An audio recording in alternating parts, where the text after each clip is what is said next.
All right, hello YouTube. Welcome to Roundtable 144.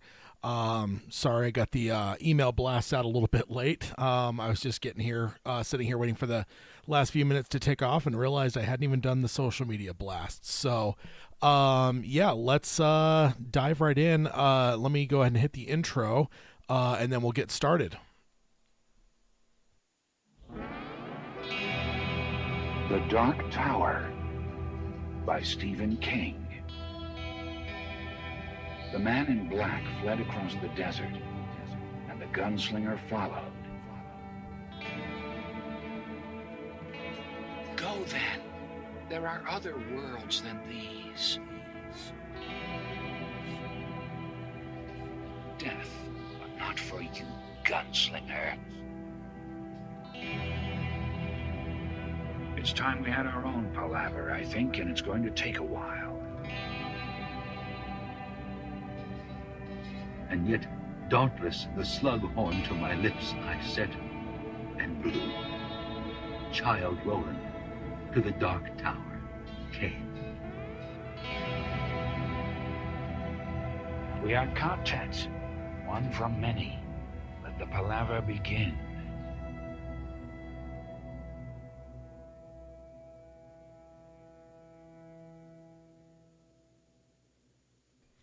Hello and welcome to the podcast Dark Tower Palaver. This is the podcast covering Stephen King's magnum opus, the Dark Tower series. My name is Tad, and we'll talk about it in just a second if you did not join us for the last time on the book club. But let me go ahead and hit the intro stuff real quick. First, I want to warn you about spoilers. This is a round table, so all things can be spoiled through the 7 primary books of the Dark Tower series. Plus, who knows what other stories we tend to delve into, especially now that it's into the wider King universe. But I try to stay as not spoilery as possible for other stuff, unless the whatever discussion necessitates spoiling. But then, if you want to find the podcast, you can find it on any number of podcasting services, including Apple Podcasts, Spotify, or Amazon Music, and Audible now. It seems like everyone is in on the podcast game, and we should be available everywhere. Next, if you want to subscribe, rate, and review the show, you can do that on any of those services. We definitely appreciate that. As well as if you want to join the live stream, you can do that here at youtube.com/darktowerpalaver.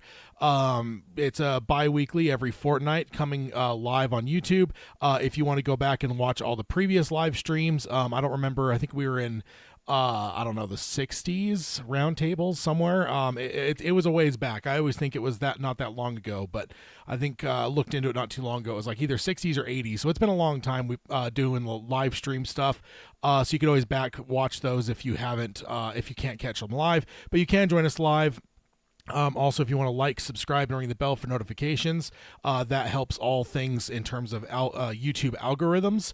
And then ringing the bell for notifications helps in case there's any kind of movement that has to happen on the episodes for some reason. Next, if you want to find the show notes, you can do that at darktowerpalaver.com. That is the hub for all things Dark Tower Palaver, the questions for new listeners, the links to all things merchandise, everything that we've got.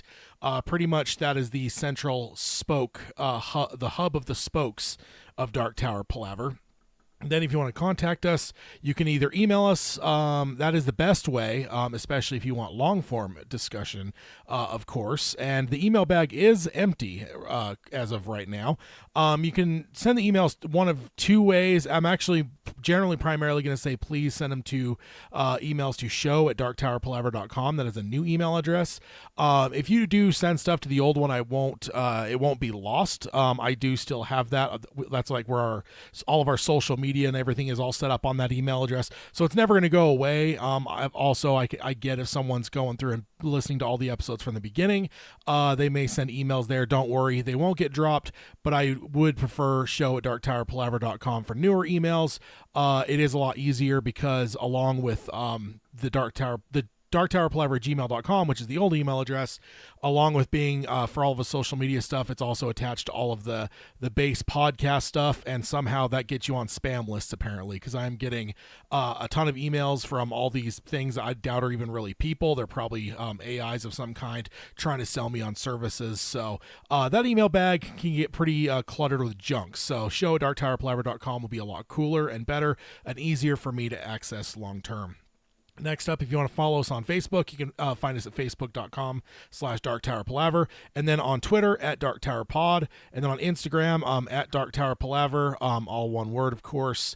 And that is the intro stuff. And Heil Baraki and Carol, thank you for joining live. Let's go ahead and let me look at the calendar real quick. We do have this episode, and then remember there's 3 episodes in December, so the book club will be in a fortnight on the 16th. And then we have the 30th is going to be a fortnight from then, which will be the final episode, which is usually our year-end bash. I haven't necessarily made any hard plans on that yet, but stay tuned. I will probably throw something out on social media since I don't have it all prepped now. I do get that some people don't follow the all the book clubs as much as the roundtable. Some people skip those, wait for a read through or something to listen to them. But I will send stuff out on social media as well. But that is what it looks like finishing the year out. And then I have not yet looked at the calendar for next year, but I will do that before the next 2 episodes, and you'll make sure to let you know when what 2024 is going to look like. So let's dive right in. Like I said, I kind of know that there's some people that not everyone listens to the book club episodes, so because of that, if you're with us live here, if you haven't listened to that, you may not know if you haven't seen it on social media, but I am alone here for the near future. I got a message here from Peter. I read it on the last episode. I will read it here. And he says, Heil Gunslingers. He says, I'm sad to announce that I'm leaving Dark Tower Palaver. I got a new job with the United States Postal Service. I decided to make the change in career to better provide for my family. With the nature of the job, I no longer have regular days off, especially when I first start. I'm very sad that I can't continue the path of being with you all. I'll be forever grateful for all of your love and support and emojis, he says in parentheses. So admitting here that it does indeed enjoy the emojis. Over the years, when I get to be a regular with my schedule, my schedule might become more regular. And if Tad will have me, I'd love to come back. I will leave that door open for now. Remember the faces of your fathers. Long days and pleasant nights. Signed, Peter. And of course, from my side, because I am not the villain that he portrays me to be, that door is indeed open. So down the road, when his schedule does stabilize, we will definitely welcome him back, and kind of like Jake, dropping at one point and then coming on back into the journey a little bit later.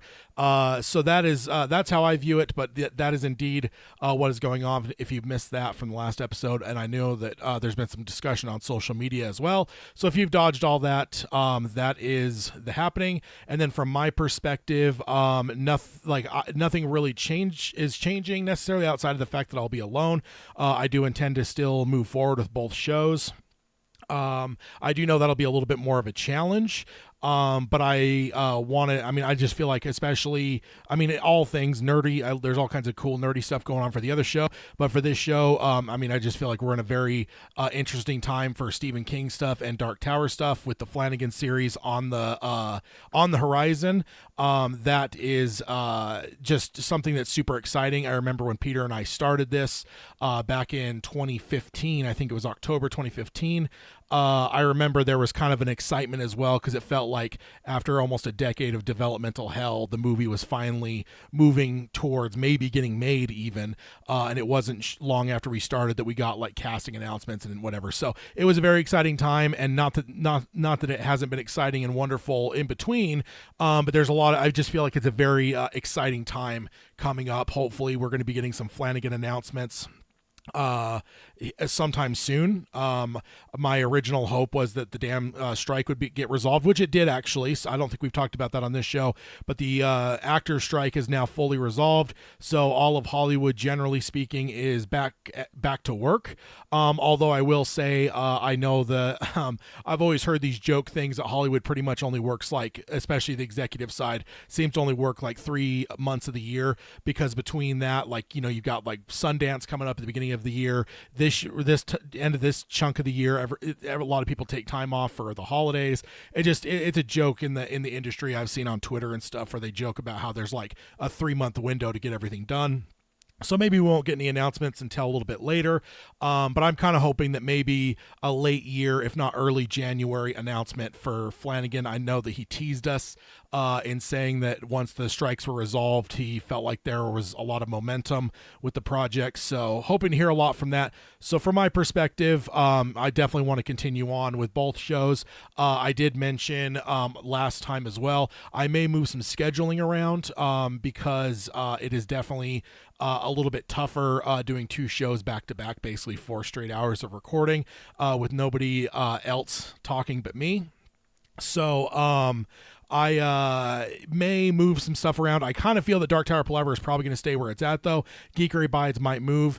I have failed to get it scheduled. I was thinking about maybe running it a little bit later rather than directly after this episode, but I didn't really do the planning on that and announce it out. So I'll probably go full 4 block for this episode, these 2 episodes. But next, in a fortnight from now, I do have a different thing I'm going to try out, but I'll mention that on the other show because this one won't be changing in the near future. It seems like I want to keep this one planted where it's at since this is the original show. And then in the chat, Hail Baraki, Carol, I think I already mentioned that. Baraki said, not alone. We are here, and that is true. Honestly, that is actually even a big part of my equations of it all, too. If it were still the old days before we ever went live and we were just recording in a room, and then, I was editing a little bit and then posting it, I don't know that I think it would be a different equation if that were the case. But with the live stream audience, it's definitely doesn't feel alone. So I definitely appreciate you guys in that regard. But I don't know, and Peter and I both are definitely windbags, and that is not necessarily a thing where we're what is it, the like the Power Rangers where you have to come together to get the full power. That's not the case with us. We're both windbags on our own as well, so I'm sure it'll be fine. It'll just be a little bit of different and a little bit of adapting. And then David in the chat says, Frances Sternhagen, who played Cliff's mom on Cheers, died this week. She also did the narration of Dolores Claiborne. Cliff from Cheers worked at the post office. So yeah, that's a good. I actually didn't hear about that one for some reason. Her passing away, and I didn't know that she narrated Dolores Claiborne. So let's see. I know it's normally a soundbite that we use on the other show when we've announced deaths, and I know it is not necessarily gendered properly for a female person that passed away, but it still works. Let's go ahead and play it. Good night, sweet prince. Rest in peace to Francis. So yeah, I did not know that. I still need to read Dolores Claiborne. I was actually thinking about some different King books here as the end of the year approaches. I just finished I was reading, taking a break on King after I did the Dark Tower series reread. I went and did just a nonfiction book, and then I've just been kind of floating right now with not a whole lot to read. And I was kind of looking at my strategies, and I know Dolores Claiborne is one that is interesting for sure. Kathy Bates, of course, was in the adaptation, so that is definitely, I don't know. There's a few. I've got plenty more to hit still. But that also reminds me, too, I wanted to mention on the extended quartet count, if you're on that sheet, counting your King reading completion, I just added You Like It Darker, which comes out in mid next year. But I did build that formula, though, to where it will not count against the overall total until the day that till the book hits. So next time you look, don't freak out that your percentages are off because that is being listed at the bottom. It is listed at the bottom, but it is not being calculated in the overall percentages. So looking pretty cool. We actually have some stuff to talk about with that book in this episode. So let's go ahead and dive right in. Let's see. And then David says she doesn't, I'm guessing she does an awesome job narrating. That whole book is written in strong dialect. So I heard people saying listening to it is better than reading it. That's awesome. That's good to hear. I'm definitely an audiobook person for the most part. I've been trying to read a little bit more with like my Kindle and stuff, but it's just so much harder to find time. Whereas like a lot of times I work 10-hour days at least, and a lot of times I can just throw an audiobook on and listen to there's times I'm getting 6-7 hours worth of audiobook listening in per shift. So I love audiobooks. I'm able to I think I'm quote unquote reading way more than I would be if I were only reading and not listening. So I'll have to, that's definitely, I know that's already on my to read list. I mean, I'm where am I at right now? I'm at 68%. I've got 51 of the 75 books read. And I haven't really figured out my strategy yet, though. I haven't read any of the Gwendy books. There's some short story ones I haven't read yet. So yeah, I haven't really figured out exactly what I'm going to do, but I'm definitely The Running Man. We have a little bit to talk about for that. There's a few things that are very titillating on the King bibliography that I have yet to read. So let's go ahead and dive right in to the news real quick. So the first one here, and this is a larger article, but I'm only going to obviously cover one of the things. And the article was 10 book series that would make great video games. And this is by Isaac Williams from CBR on November 10th, 2023. And of course, there would only be one reason to really cover this. And I guess the other thing too is he does say it's a book series is what he's calling out, not individual books, because I do think individual books, there are some other Stephen King things that would make incredible video games. With the boom of survival horror games, I think The Shining would be a no-brainer. But of course, Isaac has number 9 on his top 10.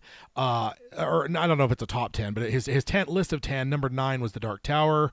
The Dark Tower series, and he says the Dark Tower's questing and fighting spans many worlds. And he says the Dark Tower is one of veteran author Stephen King's most iconic stories. It's a modern-day fantasy epic that depicts the gunslinger Roland Deschain hunting for the titular tower at the center of the universe. It's a blend of classic fantasy and more contemporary storytelling, making for one of the most distinctive settings of recent novels, ideal for a video game. It says in particular, the Dark Tower could make for a perfect open-world RPG that lets players traverse many settings. From Midworld to Keystone Earth, a game could have plenty of variety for players to talk, explore, and fight through. It can even touch on the series' controversial ending to ease its punch for diehard fans. So I mean, ultimately, and what's funny is I mentioned a little bit ago, is I finished my recent reread of the Dark Tower series, and there was a few different times that I was just like thinking more than I have previously about how good of a video game this would make. And it just kind of made me wonder, like, with some of the people out there that have access to King, or sometimes access to King, people that do interviews on occasion or whatever, I would love for someone to ask him if he's ever been approached for video game stuff, because it just feels like I mean, he's such a big name, but there's not been anything of his that has really delved into video games before. And I get with his age and his generation, I doubt that video games are as big a thing for him as it is for some of us that are younger. But I just can't imagine if he would be averse to it. So I would love to hear that question asked of King, because of course Dark Tower would be an incredible one. And I was thinking about the Flanagan series pretty heavily while reading this last time through. And the one thing I kept thinking is, and I think Flanagan's already mentioned it, that there is going to be some challenges and potentially some legal copyright issues. Some characters and stories are owned by other studios, and wherever he signs, it's very unlikely he's going to have the same rights. He isn't going to have the carte blanche rights to everything and anything. So, I mean, I think he maybe even alluded to the fact that even Father Callahan might be kind of hard. I know there were some people that kind of wondered if, maybe that might turn into a Dan Torrance instead of Father Callahan or something. I don't know. That would certainly take some adapting. But, and of course, I know we're not talking about changing it because for any other reason other than legally he may not have the ability to use all the characters. But I remember thinking as I was reading through that, some of the things that might arise, and I remember thinking in a video game, though, that's usually a whole different set of rights. So a video game will probably be able to convey any of these characters and do anything that's in the books without much of an issue. I know that, for instance, there's times that I've seen in different fandoms of mine, like Marvel and stuff. There's times where, like, a character will belong to a studio in the film sense, but then if you went to TV, they don't, and they could maybe use them. Somebody outside of that other company could use that character in a TV setting, or video game is the same thing. So usually those rights are broken up to where when a studio buys a rights to a story, they're buying the film rights to this or the TV rights to this. And I just think that video game rights are probably largely untapped. So I think that you'd have basically an unfettered Dark Tower telling in a video game, most likely, without any concerns of what other things might show up there. And then David says, what kind of nerd am I? I've read it all. And yeah, that's awesome. There's a couple people on our list that are 100%ers. It's not super common. But yeah, I think that's ultimately the goal for a lot of us. Although I will say I've had some people mention that, once they get to that spot where they do hit 100%, there's an element of achievement, but there is also an aspect of like, oh shit, I don't have a King book to read now until he writes something new. And that's not something that I necessarily look forward to, but I am certainly chugging right along to try to get as many of those as possible. But I will kind of admit, I feel like I've found myself slowing a slight bit as I've crossed over the halfway mark because, I don't know, I just love the idea of all these stories that I've yet to read. And when I do hit that 100%, I think that'll be, bittersweet for me anyway. But yeah, it'll be cool though, because there's a lot of amazing stories and characters that I can't wait to meet and experience. So. And then Carol says a well-done Dark Tower game would be insane.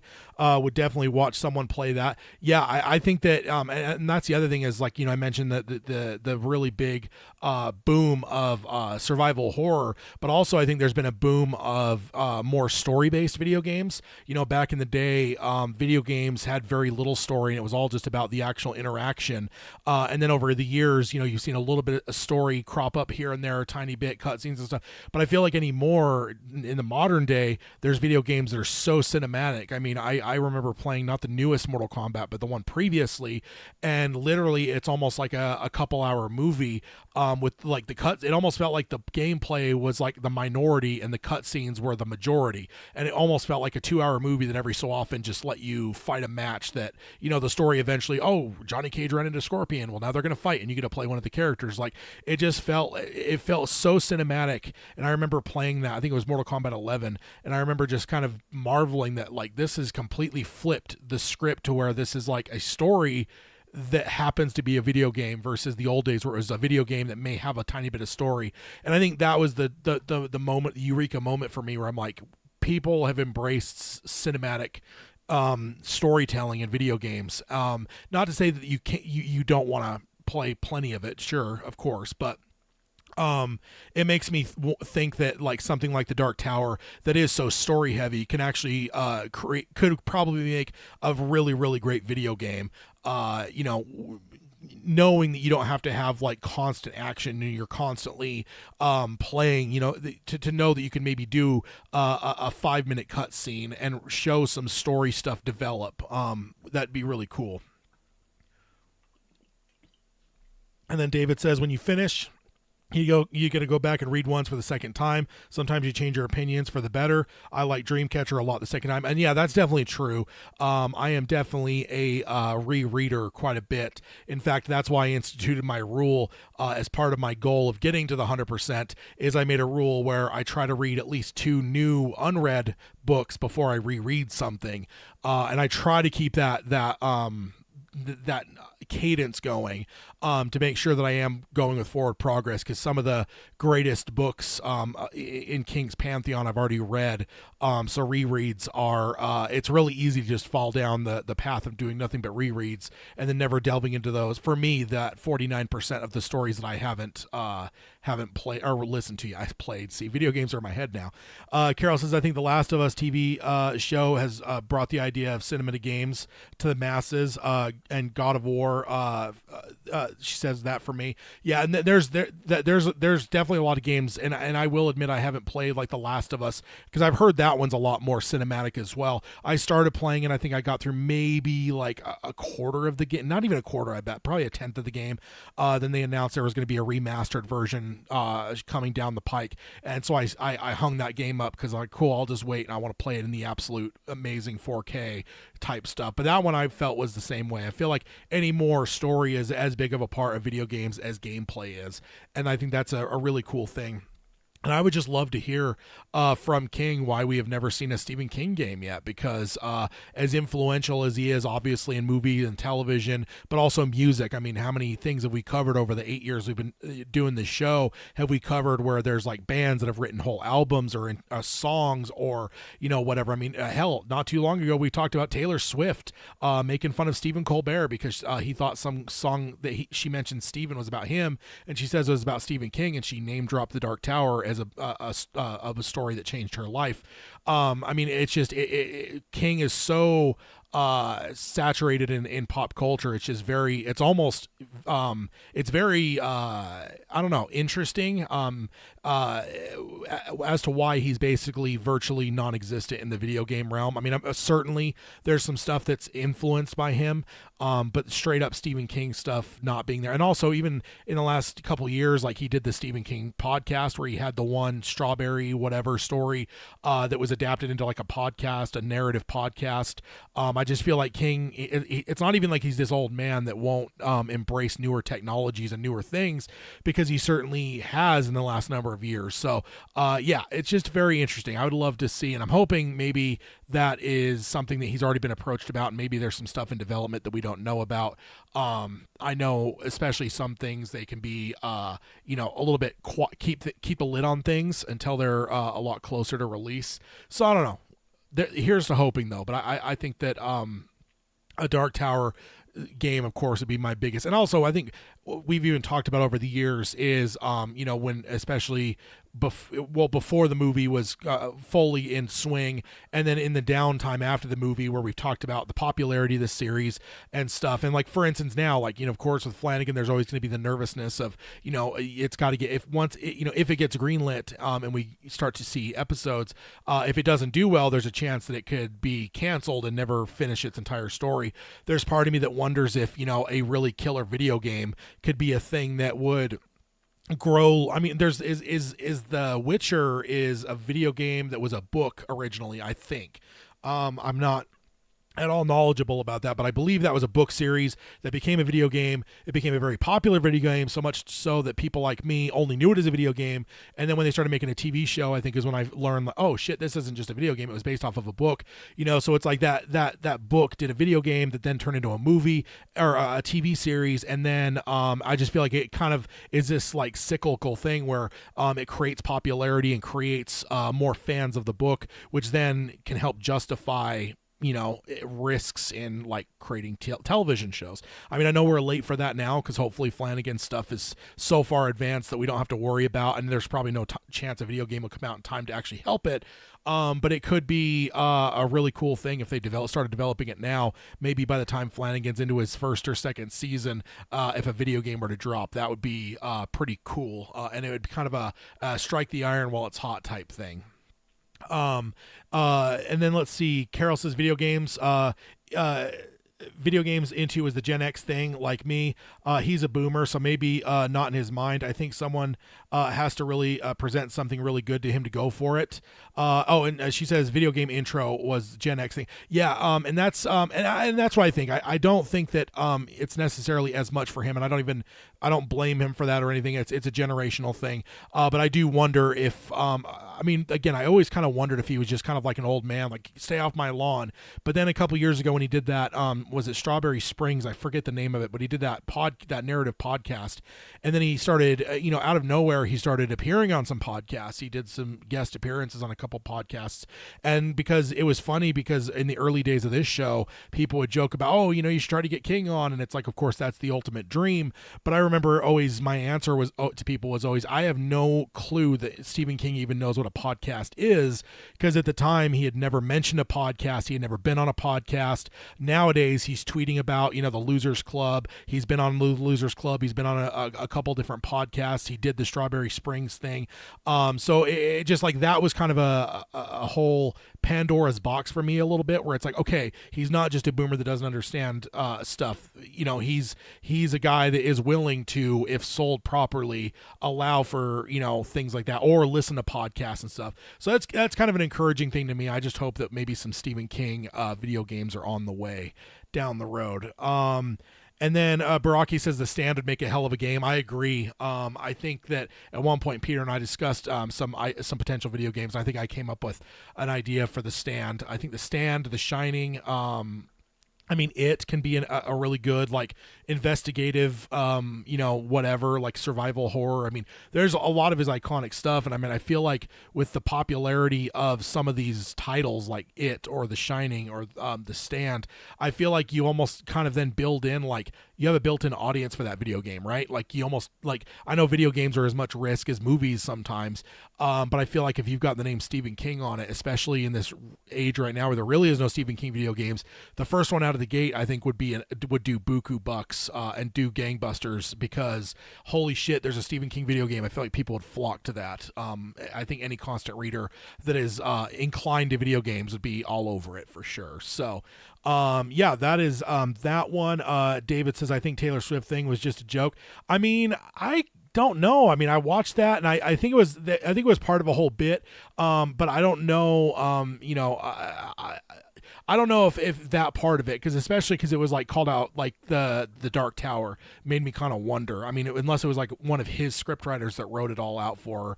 I don't know, but it's definitely something we've seen all from a lot of different musicians. It just seems like King is, he's ubiquitous with pop culture of the last 50 years. And most of the people that are, pop stars or, big Hollywood writers or authors, whatever, all those people are people that have pretty much grown up on Stephen King at this point.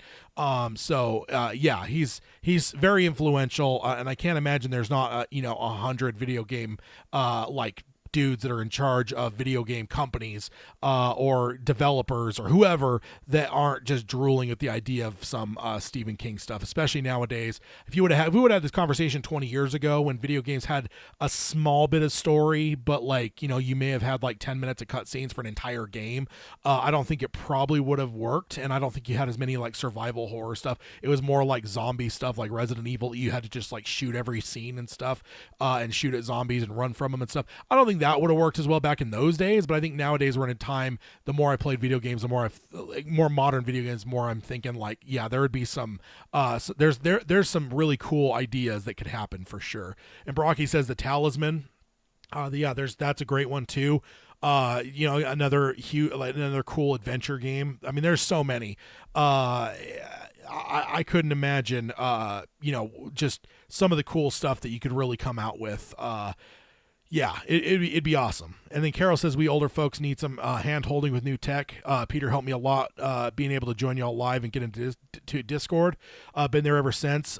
Someone takes Stephen King by the hand for a good video game. And that's what I'm kind of wondering, if there's like, whether it's like someone from the outside selling to him or whether it's like one of his kids or grandkids that may be more into it. I think that if King were to see what was possible with video games, I don't think he would hesitate to sign that old dotted line and allow some really cool Stephen King video games to start percolating in development. All right, so next one, and I already kind of alluded to this a tiny bit. I mentioned that I threw on the extended quartet list the next Stephen King book, You Like It Darker. We've covered this before a tiny bit. I remember we revealed the title. There was the one, as a matter of fact, speaking of that last conversation, it was a podcast that Stephen King was on when he just kind of casually dropped that, the title of his next book was going to be You Like It Darker, and it was going to be a short story collection, because I think he was actually referring to one of the stories or something about one of the stories. I think we also had him talk when he was talking about I just blanked on his name, that wrote The Road and Cormac McCarthy. When Cormac McCarthy passed away, King talked about a line from a story, and that's all that he had said. And then he kind of gave an excerpt of that, and he says, the only way I ever would have written something like this is in the light of a world of Cormac McCarthy's writing. And so we've had a couple hints and stuff. But ultimately, this is the big reveal here. And the headline, and this is from Entertainment Weekly, it's "Read the start of Stephen King's Cujo sequel, an excerpt from story collection, You Like It Darker." And this is by Clark Collins from Entertainment Weekly, November 6, 2023. Going through here, let's see, also in the chat, Baraki says some of King's works are so internal, so psychological horror that it would never work well, like The Girl Who Loved Tom Gordon, etc. Yeah, and I do think there would be some that you certainly couldn't do.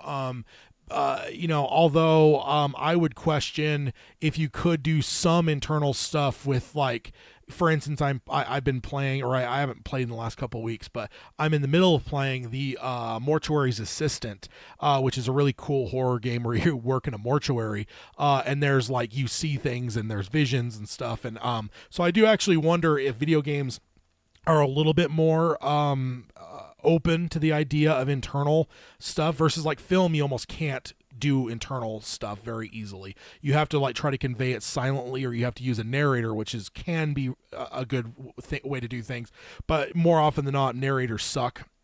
But I wonder with video games, though, with the ability they have to kind of just drop into, like, flashbacks or whatever else more easily than film, I kind of wonder if some of the internal stuff might actually work. I'm not saying you're wrong, Brocky, because I do agree with you. I think there's some stuff that would absolutely never work in a video game.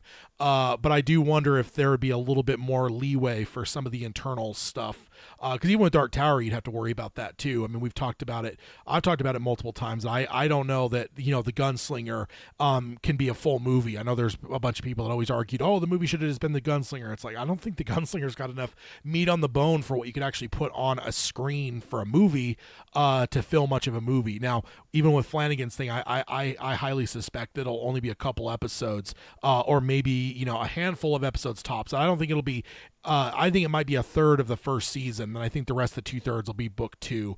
That's my guess, and I think he's said some stuff that makes me think that might be the case. But diving into this, though, it says Stephen King's new collection of short stories, You Like It Darker, will be published on May 21st, 2024. So mark your calendars. That is what I have in the extended content count as well, is I have the date set for that, May 21st, 2024, so we can start counting down the days for that. And then this is exciting too, because the book will feature 12 tales from Stephen King. I am trying to remember, because I know that, like, If It Bleeds came out in 2020. That was a short story collection, but it only had 4 stories. And then let's see, I'm trying to think of some of the other. I haven't done The Bazaar of Bad Dreams yet, but I believe that's short stories. I just feel like the last couple short story things, I just feel like, oh, maybe it's just the one, If It Bleeds. It feels like it was just only 4 stories, so there's part of me that was expecting it to be another one that was short with not a lot of stories. But the fact there's going to be 12 is pretty exciting. And then Carol also says, I miss Peter, and then a little crying emoji. Indeed, Peter will be missed. I don't know, maybe he's, I'm wondering if will listen to the show maybe while he's, digging through snow, trudging through the snow here. We just started getting our first snow here in Utah. So hopefully it's not too hard on him. It is light snow to start, luckily, but it is it's going to be it'll be interesting to work outdoors in this. I've done a delivery job where I delivered medical equipment about 10 or so years ago, and this time of year was always interesting, driving a delivery van around delivering medical stuff to people's houses. I enjoy working in an office when this weather starts to get this way, having done that myself. But okay, so going into it, this article from Entertainment Weekly actually highlighted a couple of the stories, and then gave you a little excerpt. So what I did is I decided, where are they getting this from? So I went and searched Stephen King's website, and I found You Like It Darker on Stephen King's website, and he listed all 12 of the stories, and then he had a little tiny synopsis on almost all of them. I think there's 2 of them that have no indication of what they're about, but the rest of them we have at least a sentence or a fragment of a sentence for each of the other 10 of the 12 stories. So let's go ahead and go through each of these. I am pretty excited. So the first one is Two Talented Bastards. And I don't know if that's just a play on the like the New England way of saying it, but it's Bastids, so bastards. So it's not bastards, it's bastids, tids. So yeah, very interesting. Feels like maybe that's very Yankee drawl, maybe, but I'm not sure. But it says this one says which explores the long hidden secret of how the epitomous gentlemen got their skills. So kind of, again, very a fragment of a sentence. It's not very elucidating in terms of what it may actually encompass, but that is what that one says. The next one is titled The Fifth Step, and this one has no synopsis of any kind. So that's interesting. That's one of the two that does not have anything that is telling us about it. Again, this is all the article had a couple of these excerpts, but I pulled all of these actually from King's website because there was a number of them that the King's website listed that the article did not. So I know we're covering this article, but I'm actually pulling away from the article to get more information from King's website. The next one is called Willie the Weirdo, and this is probably the longest synopsis. It says, Willie, by most accounts, is a weirdo. The dead birds, the dead bugs, staring into space for hours. Luckily, there's another weirdo in the house, Grandpa, sharing with Willie tales of war, blood, volcanoes, and destruction. In a new short story, Willie finds out if the weird inherit the earth or something much darker. So I don't know what, none of these are like, oh, cool, I know exactly what this story is going to be. Not that I necessarily expect that, but I guess I should have given that warning up front that it's not like good synopsises of all of these stories. They're very, vague and whatever. Just enough to titillate your imagination, I think. Next one is Danny Coughlin's Bad Dream. And this one says a brief and unprecedented psychic flash that upends dozens of lives. So that sounds very interesting. This feels like classic King. And this one actually surprised me. Finn, and this is actually one that we've known about a bit because we covered it about a year or so ago. Because what was that service called? Scribd. Scribd came out and they had this is an exclusive short story, but apparently it is no longer exclusive because it's now going to be collected in this collection of short stories. And this one says, Finn points straight at our current struggle to differentiate between farce and experience and asks, can 50 million Elvis fans be wrong? I have still not read Finn, so I will certainly, if I don't read it between now and May, I will be reading it for the first time with this one apparently. The next one is titled On Slide In Road. Slide and then in like an inn, like a hotel or inn, INN.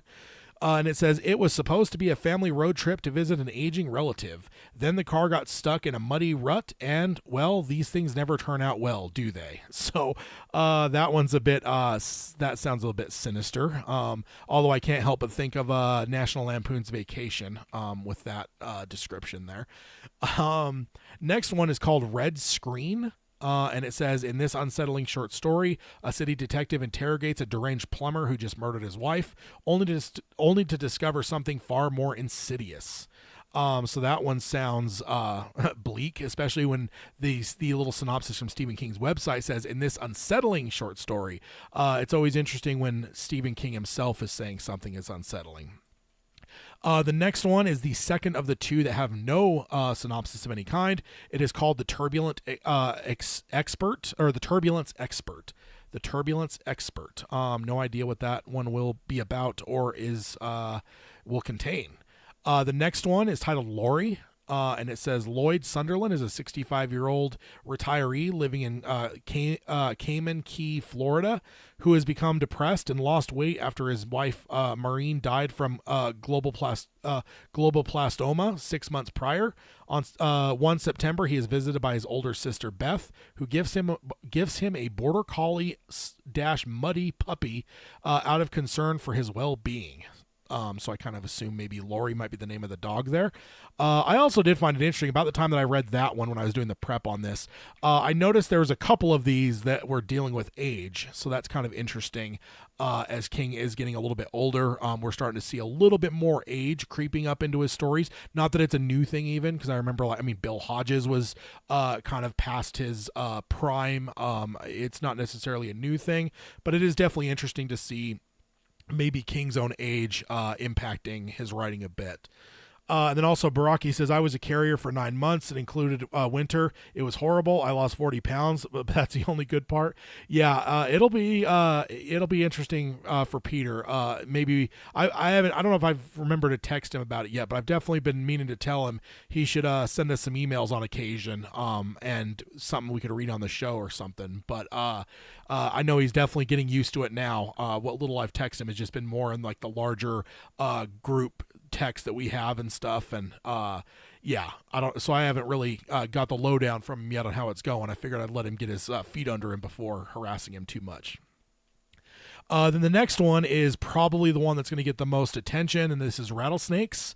And this is a sequel to King's 1981 novel Cujo, in which a grieving widower travels to Florida for respite and instead receives an unexpected inheritance with major strings attached. This is one that's been talked about for 6 years, I feel like.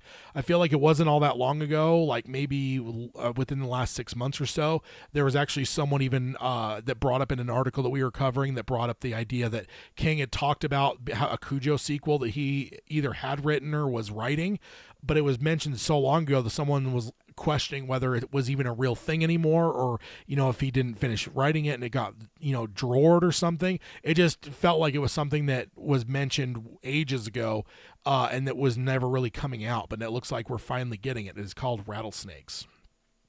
And then the next one is called The Dreamers, and this one says a taciturn Vietnam vet answers a job ad and learns that there are some corners of the universe best left unexplored. This one, I believe, may be the one that the Cormac McCarthy thing came from, because it was actually a Vietnam setting that he was writing that he said was very inspired by the style of Cormac McCarthy. But the aspect that it's the other reason this is obviously interesting from Dark Tower fans is when it says he answers a job ad and learns there are some corners of the universe best left unexplored. That is very, very provocative. That could be Blue Haven. That can be the what is it, the company, or what was the name of the group from Firestarter? It could be the Talisman. There's all kinds of things that cross over with our world that this could be.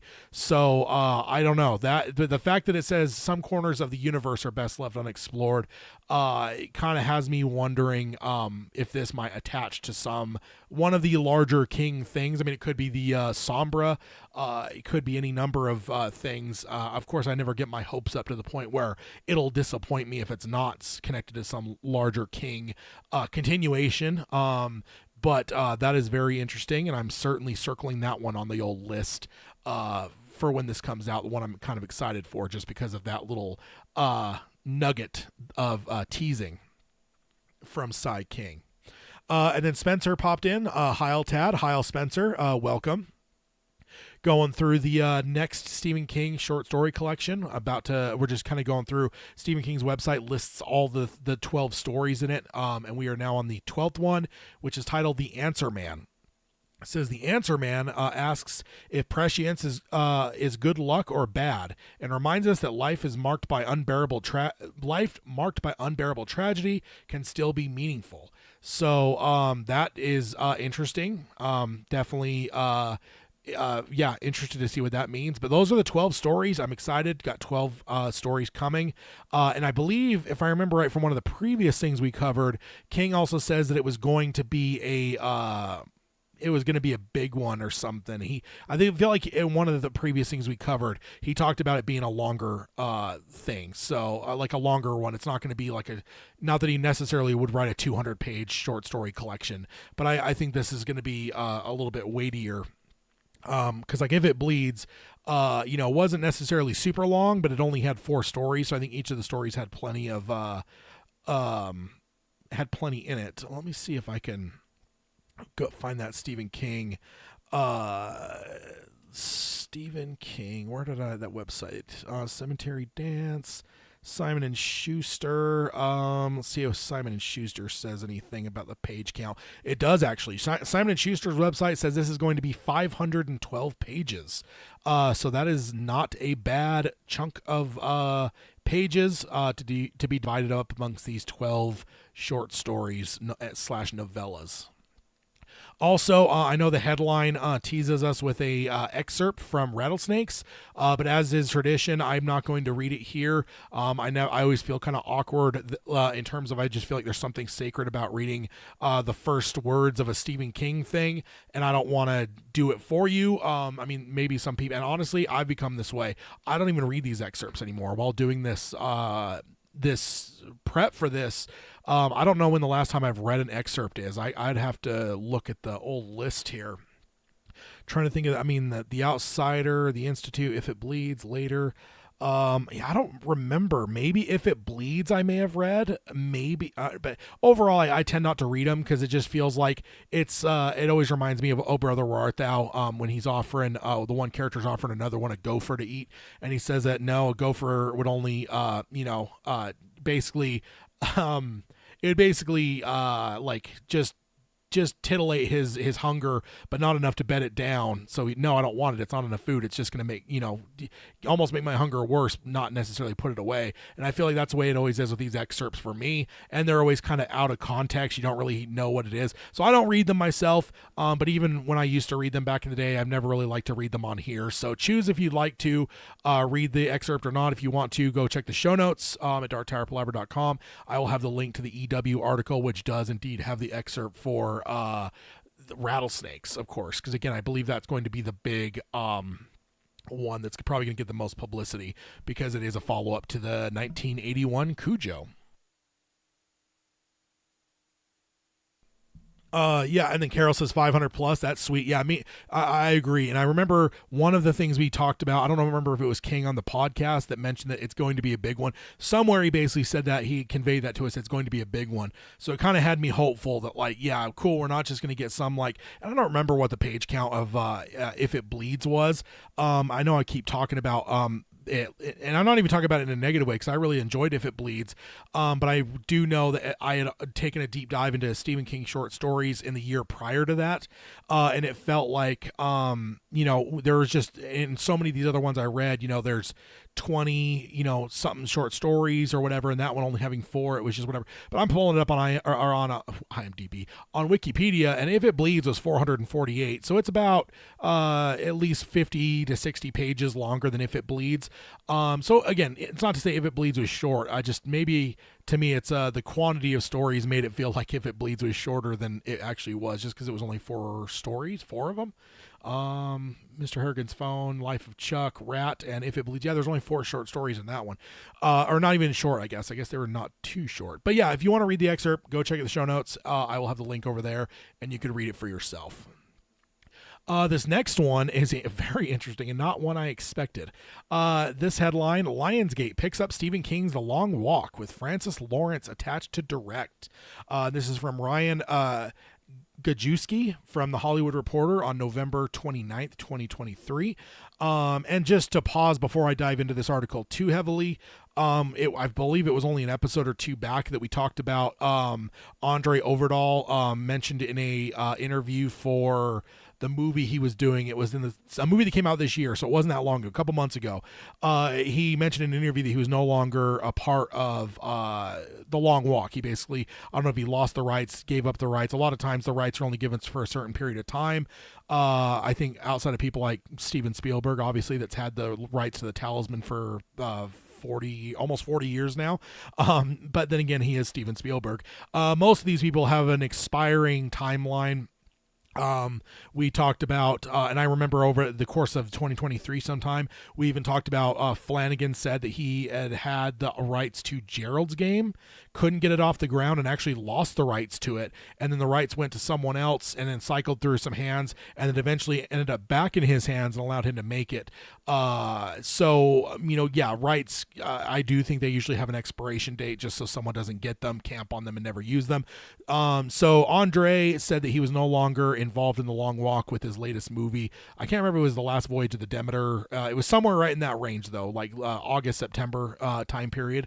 So he stepped away from it, and this article is out of nowhere, because I will admit, too, last time when we talked about Andre Overdahl doing it, Peter, as well as some of you guys in the chat, were feeling that you didn't think that this would ever make it on screen due to the nature of, generally speaking, unless they really change things up, this is going to be high school age kids, and it's going to be a 90-minute to 2-hour movies of these kids being marched, and then if they don't march properly, well, they'll be shot. And obviously there's the climate that we're in anymore. I don't know if that would be not that it would ever be an easy thing to see on screen, but you guys all said that, and I remember not really ever having thought about that, and I just kind of brushed it off. But I will say, you guys got in my head, because the more as time has gone, I've kind of started to think maybe you guys are right. There's just no way that could be a thing we'll see on screen.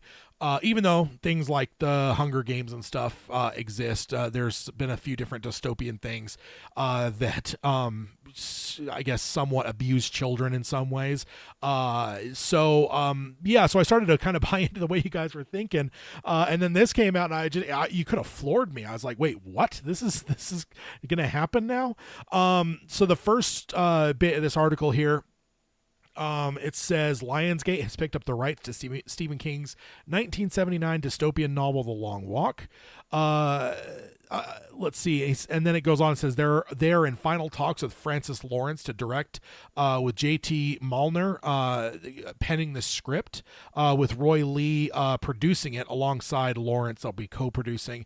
Malner has written some stuff, and I kind of looked at his IMDb. Nothing really that I was familiar with. It seemed like a lot of lesser known stuff, like not even like big Hollywood stuff that I just didn't see, but it just seemed like some stuff that, like when you click on them and some of the actors, it's like kind of a that guy actor is the star of the show. So not necessarily the biggest stuff, but I will say that looking at his IMDb, there was a lot of stuff that was like in the ratings of 7, in the 7s, which is good. Usually that, I would say that puts it above average for IMDb ratings. So he's done some stuff, but none of it stuff that I've heard of. That's the writer. Lawrence, he's done a lot of stuff over the years. He's a very well-established director. He's directed things like Constantine with Keanu Reeves. He did I Am Legend. He did more recent, in the last number of years, he did the Red Sparrow movie.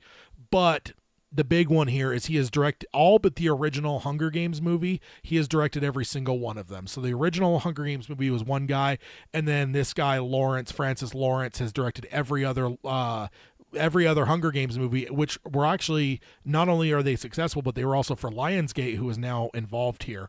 So Lionsgate, Francis Lawrence, those two are kind of a pair that have made a shitload of money with Hunger Games. Now here they are buying up the rights to The Long Walk. And also Lawrence did also direct the Hunger Games movie that's in theaters right now. So not only did he do all the sequels, like what was it, last decade, but the one that is currently in the theaters right now, he also directed. So he is very experienced in the dystopian child focused dystopian genre, movie-wise, adaptation of books too. Baraki says, I love The Long Walk, but I don't really get how it makes a good movie, but I'm glad there are people with better imaginations than myself. And that's true too. I'm sure everyone and their dog has said that Gerald's Game was unfilmable. It's definitely, it'll be interesting to see how they do it here. Let's see. So yeah, I also, one of my notes here that I put outside of the article, but kind of one of my inputs on it that I wanted to take down is I believe that this is very interesting, again, because of the connections. This is Lionsgate. This is Francis Lawrence. These are the people that have basically, minted themselves hundreds of millions of dollars on these Hunger Games movies. But I can't help but wonder, and I don't know the history of it, so I'm not going to proclaim it as an absolute truth, but I kind of have to wonder if the original original author of the Hunger Games doesn't owe some debt of gratitude to the Long Walk, and maybe even the Long Walk was some kind of an inspiration for those books, maybe because obviously King wrote it, a long time ago, and what I say, 1979. That's long before this new boon of young adult dystopian movies and books that have been coming out. That's been a really hot property over the last couple, maybe 10, 15 years. And King obviously was trend setting a long time ago in 1979, writing something where these kids are putting their lives on the line to provide for people close to them. Not much different from what I understand what the Hunger Games is about. And then my other note here, not to mention Lawrence knows the genre, which I already kind of alluded to, and he's familiar with Lionsgate. Honestly, all this stuff, what this all comes out to me to say, what this would all say to me is this feels like something that's actually going to happen. I know that there even before Overdahl, there was a couple other people that have tried the Long Walk over the years. There's just these ones that kind of get into. I mean, I could pull up our coming soon board to show you all the stuff that we haven't heard anything about recently. But they were announced that they were in development. But sometimes nothing ever comes out of some of the development stuff. But to me, it feels like Lionsgate, that's already made a shitload of money on the Hunger Games, when they're grabbing the guy from their Hunger Games franchise and then pairing him up with Stephen King's The Long Walk. This just feels like something, like, especially right now where I don't know, this weekend's still in progress, but I know the last 2 weekends the Hunger Games movie was the number one at the box office, so it's doing some buku business, even a decade removed from the previous movies. So I can't help but think this is probably going to be, I don't want to say fast tracked, but I kind of have a feeling in the next year or two we're probably going to be seeing the Long Walk in theaters around the country would be my guess. So let's see. Carol says prediction: there will be no children / teens walking. They'll age it up to young adults where they're in their 20s or 30s, with outliers of very old and borderline too young to be there. And then Robert says Hunger Games owes Battle Royale, which I'm not familiar with, but yeah, maybe that's it. And so, like I said, I wasn't going to say it with any certainty, but I've always, even way back in the day, I hadn't even read The Long Walk back when the Hunger Games movies were hitting it big. But I remember thinking to myself, I kind of knew the premise of The Long Walk. And I always just felt to me that, like, the Hunger Games and The Long Walk, it didn't feel like there was a huge hike between the two. It felt like there was plenty of connective tissue, and obviously King wrote it decades and decades before. So then the other thing I wanted to point out, Roy Lee, the producer, he's a longtime producer, and he's produced a shitload of stuff across multiple genres, but he's done a lot of stuff in horror. He's done things including the It films, both It movies he produced. He did The Strangers with Liv Tyler. He did The Barbarian recently with Billy Skarsgård.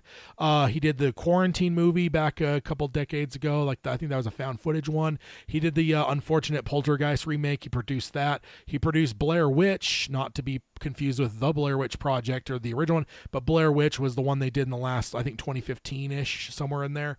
And then also just hilarious when you look at all these horror movies he's done. Then he also did the two How to Train Your Dragon movies and the Lego movie. So this dude's a producer extraordinaire. He's done a lot of stuff, and he's done a lot of stuff that has made a lot of money. So it's probably a good producer that they've signed on to this movie here. And then next up, New Line was previously developing the film. So New Line was previously developing the film with Andre Overdahl directing, but now Lionsgate is hitting the restart button to do their own thing entirely. So that's the other thing I wanted to point out, because I know not all of us track movie studios, but the Andre Overdahl project was with New Line, and this is with Lionsgate. So this isn't just changing of a director. This isn't just like one studio that's like, oh, this guy dropped out, let's grab another director. This is a complete refresh. There's probably not a single jot or tittle coming from previous scripts or anything. With a whole new studio involved, I kind of wonder, and again, a studio that's made a lot of money off the Hunger Games stuff, I have a feeling this feels different than everything we've covered previously with The Long Walk. Let's see, and then Agamorphe says hi all, and then at Robert 100% about the Battle Royale. So I guess there's something that I'm not keen to there. And then Carol says hashtag Tad is right. It seems like it will actually get done. And then we have a quote here from someone, and it calls it out in the middle of the quote, so I'll just read it. He says, when you have enjoyed the strong creative collaboration and success that we've had working with Francis, you want to repeat that experience as much as possible, says Joe Drake, chair of the Lionsgate Motion Picture Group. And then he goes on and says, we couldn't be more excited about reuniting with him on The Long Walk. He's truly an unparalleled talent. And then it goes on to say failed attempts to get this film made have also been attempted by George A. Romero and Frank Darabont. So there has been some, outside of Andre Overdahl, that's a little bit more of a younger, newer director. There have been two absolute stone cold legends that have failed to get this off the ground. He is also about Francis. He is also currently developing sequels to Constantine and I Am Legend, two movies he did previously earlier. I think both of those were like in the mid 2000s. And he is also attached to the Netflix live-action BioShock adaptation. So he seems like a very, very busy dude.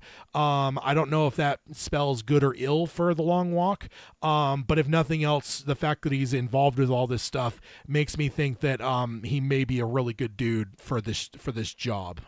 So it'll be interesting to see. We'll track that as time goes here.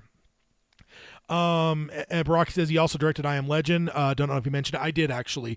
I think I missed it when I was originally doing my prep work, but then at the very end it talked about the fact that he was doing a Constantine and I Am Legend sequels to both of those movies, that I went back and made sure to add that in there. So yeah, he's done a lot though, and honestly it even feels, some filmmakers I get to, and it's always like hard to pick what movies I'm going to mention because they have so many, and Francis is kind of that way. It's not like some of the guys or girls that I look up and I'm like, oh yeah, they've got like one or two movies that I really know of, and I'll just mention those. And there's other ones where I'm just like, oh my God, like I could spend like 20 minutes listing all these movies that I know from this person. So very again, out of left field. I had no expectation that The Long Walk, I actually remember telling someone after the Andre Overdahl thing, I remember telling somebody, I think it was on Reddit, I'm like, there's absolutely no way that this is probably ever going to happen. There's the long history of this movie just not being able to get off the ground. This is the one that seemed like it actually had some traction a little bit with Andre Overdahl. And so for that to fold, I'm like, I just don't think this is going to happen. And then of course the universe or Ka or Gan or whoever, to make me look foolish, like I think a week later, this news comes out and blows my proclamations away. What is the line from Roland? God listens for people to say impossible or never, just when he needs a laugh or something like that. So, indeed. And then Robert says Battle Royale is a 2000s release, Japanese cult classic. Would be right up your alley, Tad. I'll have to look it up for sure. It should be interesting to see. I've never actually, somebody was just telling me not too long ago I should like watch or read the Hunger Games stuff. I think I own the first movie. I think I got it at a White Elephant thing. Like there's always two White Elephant parties I've ever been to in my life, or two types. There's the type where everyone brings shit that nobody wants. Like I was at one time with a group of friends, and there was one that was like a mannequin head. So it was just like the dumbest shit, like stuff like that. Or there's other ones I've been to where people buy stuff like to under a certain dollar figure that people would actually kind of want. And I remember at one of the latter, I ended up with the Hunger Games, the first one on DVD. I don't own any of the others since, and I'm sure it probably is still wrapped on my shelf. But at some point I might have to dive into those. I've heard good things about them for sure. All right, the next one I already kind of teased earlier. I mentioned The Running Man slightly. And this one is titled Crying Out to Be Adapted, why Edgar Wright is remaking a 1980 Stephen King movie. And this is by Nick Beinthrow from Screen Rant on November 28th, 2023. And this is actually from a podcast, and it was a video podcast. If I had actually found this earlier, I may have actually had time to actually just record the audio and play it.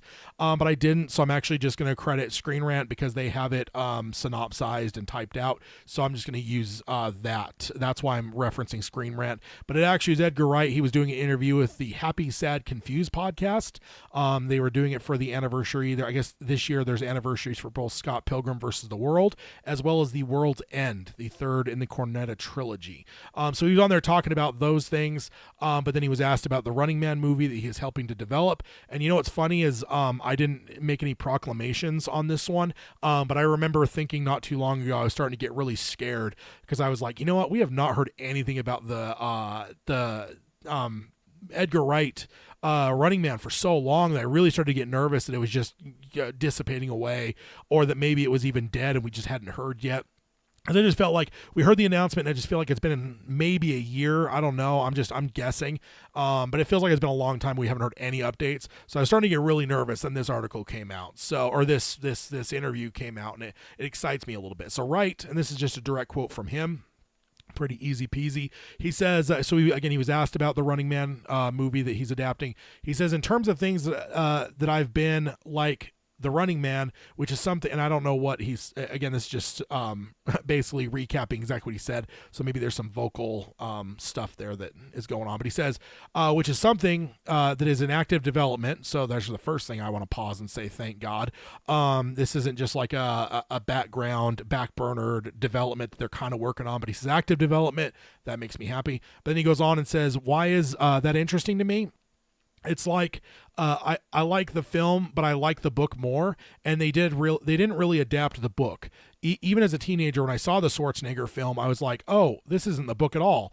And I think nobody's done that book. So when that came up, I was thinking, and then Simon Kinberg says, hey, do you have any interest in doing The Running Man? And I says, you know what? I've often thought about that book. I've often thought that book is something crying out to be adapted. Now that doesn't mean to say it's easy, and then he laughs, but it's something that we are working on. Yes, I'll tell you that much. So, that, I don't know, that, makes me kind of wonder, if, at least, or not even wonder, it gives me some, hope, that this hasn't died, because I, was talking about, I think I commented on a Reddit post based on this whole interview. And I remember commenting on it where I'm like, this excites me. I mean, The Running Man, I haven't read The Running Man. I know the basic story because I've seen the Schwarzenegger movie. Well, I don't know the full story of the book because I've only seen the Schwarzenegger movie. I've read recaps or a synopsis of the book itself. So I think I got at least a slight read on what it is. It's a very interesting story thing. But for me, the real kicker for this is Edgar Wright. I think Edgar Wright is one of the most just unique filmmakers out there. I know he's done mostly comedy stuff. But he did do the Last Night at Soho, which I really, really loved. And he's just, I just feel like his style. I mean, Baby Driver was definitely not comedic, but it was really, really good. Unfortunate that a couple of the actors have proven to be fucking scumbags, but it's still a great movie. But he's just such a unique, his style is so unique. And not that he's anywhere near the same style, but he's kind of like Quentin Tarantino. Like you can look at a Quentin Tarantino trailer or movie, the way it's shot and just the style, even if you just saw a scene of it, you can just tell it's Tarantino. There's just a style that just oozes out of everything. And I feel like Edgar Wright's the same way, even though his style is different than Tarantino's. But that's just the easiest way for me to explain. Like, he is very stylistic, but in such an interesting way. And I think he's such an interesting filmmaker. And like, honestly, like the worst thing that breaks my heart when we get these Stephen King adaptations is when they come out and they're just fucking boring. They're just bland. They're just middle of the road. And I know that that's not always the filmmaker. Sometimes there's studio, meddling and stuff involved. But those kind of things just absolutely kill me. And I can imagine that if this actually finds its way to a finish line and it gets into a theater, into the theaters near us, as they used to say, I believe that we are not in for a boring movie. I think we're going to be in for a very cool and stylistic movie. Kind of reminds me of like The Dead Zone, right? I just, of course, because I'm mentioning it now, The Dead Zone movie. I'm trying to remember the director, because he's very stylish. David Cronenberg. I don't know. David Lynch was stuck in my head. David Cronenberg did The Dead Zone, and Cronenberg is obviously super stylistic as well. But it's like, you could say what you will about The Dead Zone, but like one thing you can't say is that movie is boring or lacking style. And I just feel like The Running Man by Edgar Wright would be that same way. I remember being excited about a decade or so ago when Edgar Wright was signed on to do the first Ant-Man movie, and I was heartbroken when he fell away from that, because again, it's the same thing. It's like, I could just imagine the unique perspective he would bring to a comic book movie. And maybe that's even why I'm guarding myself against like disappointment that, you know, if he were to back out from doing this movie, it would break my heart. And that's what I was almost bracing for maybe a week and a half, 2 weeks ago. And then this article came out and brought me all kinds of hope again. And I am now hoping, like Andy Dufresne, I've got the hope that we got an Edgar Wright movie coming. And then Carol says 2025, running for one's life for the entertainment of the masses. I'm not shocked. Yeah. With that talking about Running Man, I think, yeah, that's definitely dystopian, crazy stuff. And honestly, it does. Last time I read the synopsis of it, I remember thinking like, this is a movie that should be made right now because it just feels so prescient for like society in general right now. It just does. So I can't wait to see it. I did hear someone on, I think one of the Reddit posts said that there's no way they can do the ending the way the book was. And if I understood it correctly, there may be a plane flown into a building. So yeah, I imagine that may not go the same way as written as it will on screen. But we'll see. But yeah, I remember seeing that comment, and hopefully that's not too spoilery, but I have no idea what the context is. But in a dystopian thing, I don't think it's super unrealistic to expect some pretty heinous shit happening, because people are starving and wanting to kill each other, kill other people, whatever, because they can't find food. And that's the primary way you see revolutions happen. And you know, people having, you know, like I just saw the Napoleon not too long ago, and you know, that covered a little bit in the first few minutes, talked about like the French Revolution, and it's like, yeah, it's the kind of thing that happens when people can't eat. Like, people are going to find people that can eat, and they're going to take it out on them. So next up, we actually have some Mike Flanagan news. Unfortunately, not Dark Tower. Otherwise, it would have been the first story we covered, of course. But Mike Flanagan's Life of Chuck wraps filming. And this is from Shane Romanchik from Collider on November 17th, 2023. So Flanagan is fresh off. He starts off here, and I know I'm just recapping. This isn't word for word from his article, but he basically conveys that Flanagan's fresh off his triumphant exit with Netflix with his series, The Fall of the House of Usher, and then now he has just wrapped his latest big screen project, The Life of Chuck. I believe we've covered this quite a bit. There was some unknown things. I think we were at one point talking about back in September that it was supposed to be filming in October, but there was some questions because they got like a dispensation from the unions to cast the movie, but there was a lot of question whether they had a dispensation to actually film the movie, because it is a independent film essentially that's going to be made and then hopefully sold to a studio and then released everywhere, but it isn't like a massive studio project, so I think that's why it got the dispensation. But there was some question whether it would actually be able to start filming in early October like it was meant to, but it looks like that did have the dispensation because they did indeed start filming in early October. So Flanagan wrote on Twitter and said that's a wrap on The Life of Chuck. He says this has been a tenacious little miracle of a movie from the start, and I am forever indebted to this wonderful cast and crew. This film is deeply special to me, and I'm elated that it is going to exist in the world. So very excited for that. And then Mark Hamill retweeted that tweet with his own comment saying, so grateful to have been part of this. And then a hashtag thanks Mike. And then, you know, it's funny, I've always said the praying hand emoji. But somebody said to me recently that isn't supposed to be praying hands, but it's supposed to be like a high five. And I guess both would make sense in this context. So now I'm completely like losing my damn mind in terms of what that goddamn emoji means. But either way, it's the one with the two hands together. I've always thought it was like the praying hands. In that case, he'd be like praying hands, like bow to Flanagan, thank you for having me in this movie or whatever. But maybe it's a high five. I don't know. I'm all confused now. I don't know what I used to think I knew what emojis meant, but apparently my life was a lie. So the story centers around Charles Chuck Krantz, and the story starts backwards from his tragic death at 39, caused by a brain tumor, and then it goes backwards, going back to his childhood, growing up in a cursed home. So that's just a little synopsis for it. This is Flanagan's third King adaptation after Gerald's Game and Dr. Sleep. Of course, both of those were absolutely incredible.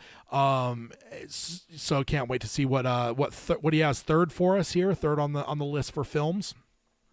Also, the Flanagan family, and he's talking about this in the article, the Flanagan family seems to be growing as he is bringing Mark Hamill back for his second Flanagan project, as well as he has added first-timers Matthew Lillard, David Dashamel, Chiwetel Ejiofor, and of course the star of the film, Tom Hiddleston. And I remember thinking to myself as I was reading that, I was like, I absolutely fucking adore the Flanagan family. The last roundtable we actually went through after, in the light of the fall of the House of Usher, we went through each of the Flanagan regulars and talked about maybe where they might fit in a Dark Tower series adaptation. But I'm super excited by the idea because, again, Mark Hamill coming back here for a second, first Usher, now Life of Chuck. So it's like, does that mean that Hamill will maybe be a semi-regular or a full regular of the Flanagan family?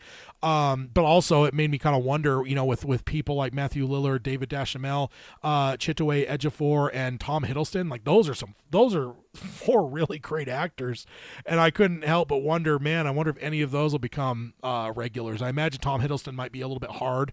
Same with Chiwetel. But I don't know, maybe Matthew Lillard, not as big as he used to be, although he was just in the Five Nights at Freddy movie. I wonder if maybe he could pick up another extra or two from this, and maybe we'll find some of these actors in the Dark Tower series upcoming. And then Carol throws up some of that some of those emojis, which I don't know what the fuck they are now, and says let's ask Peter. I'll have to do that.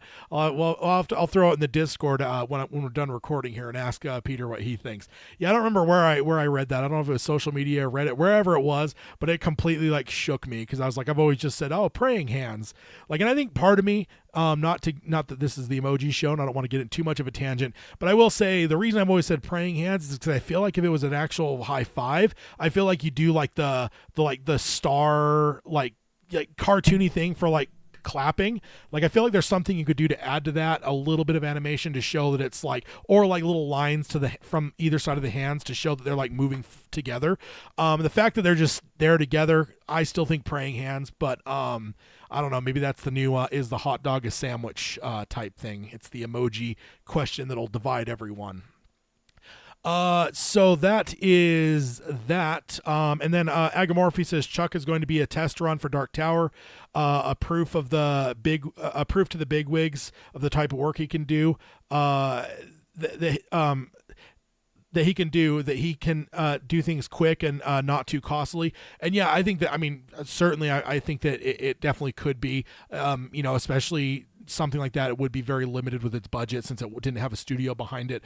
It could actually show quite a bit, although I would question any executive that'd be questioning Mike Flanagan at this point, because both Gerald's Game and Dr. Sleep, we've talked about it before. We talked about it. I remember Peter and I discussed on the show at one point about Frank Darabont versus Mike Flanagan, because Darabont probably has the better movies, but you have, and I've always argued, don't you have to account for Flanagan's difficulty level of Gerald's Game and Dr. Sleep, one that was always thought of as unfilmable, and two, probably one of the hardest movies to make because you're basically living between Stephen King and Stanley Kubrick, who King hates Kubrick, so you're not going to really have an easy time merging those two worlds together. I feel like in terms of pure difficulty, Flanagan definitely has Darabont beat, even if his movies aren't necessarily better than Darabont's. So I would say that any exec that would be questioning Flanagan after those two would be insane, but you're definitely right. Getting something done here quickly on a movie like this, I would just be curious what the reception box office wise is going to be. Not that those things usually concern me, but I hope that it does well enough that it won't cause people to look at Dr. Sleep not doing well and this not doing well and thinking that he can't do well. Of course we know with the fall of the House of Usher, it was massively successful for Netflix, so hopefully that doesn't matter, especially because he's going to be selling Dark Tower as a TV series and not movies. I know there's a movie element that he wants to do, but it should be a TV series ultimately. Okay, so next one is you know what? I think I missed a slide, so I will have to leave it on Mr. Flanagan here while I cover the next one. It's a short one. But it's actually one I didn't know was in development, but apparently it was and is no longer. And it is Chapelwaite, the show that was based off the short story Jerusalem's Lot, which is the prequel to Salem's Lot, which is set back in like the I don't know, Victorian era or something. But apparently Chapelwaite was going to have a season 2, so the headline is Chapelwaite season 2 of Stephen King horror series not moving forward per the showrunner, and it was from Megan Navarro from Bloody Disgusting on November 3rd, 2023. And the article starts by saying it's been tough out there for Salem's Lot stories, apparently. With Salem's Lot seemingly lost in the Bermuda Triangle, now Chapelwaite showrunner has announced that the show will not be moving forward with another season. And the show's co-showrunner, Jason Filardi, tweeted, and the tweet said, quote, "I'm afraid Captain Boone's story ends on that beach of weathered Maine. Weathered Maine sand. I'm sorry. Weathered Maine sand. That's fun to say." He says there will be no season 2. Thank you for all the Chapelwaite fans. Hashtag Chapelwaite.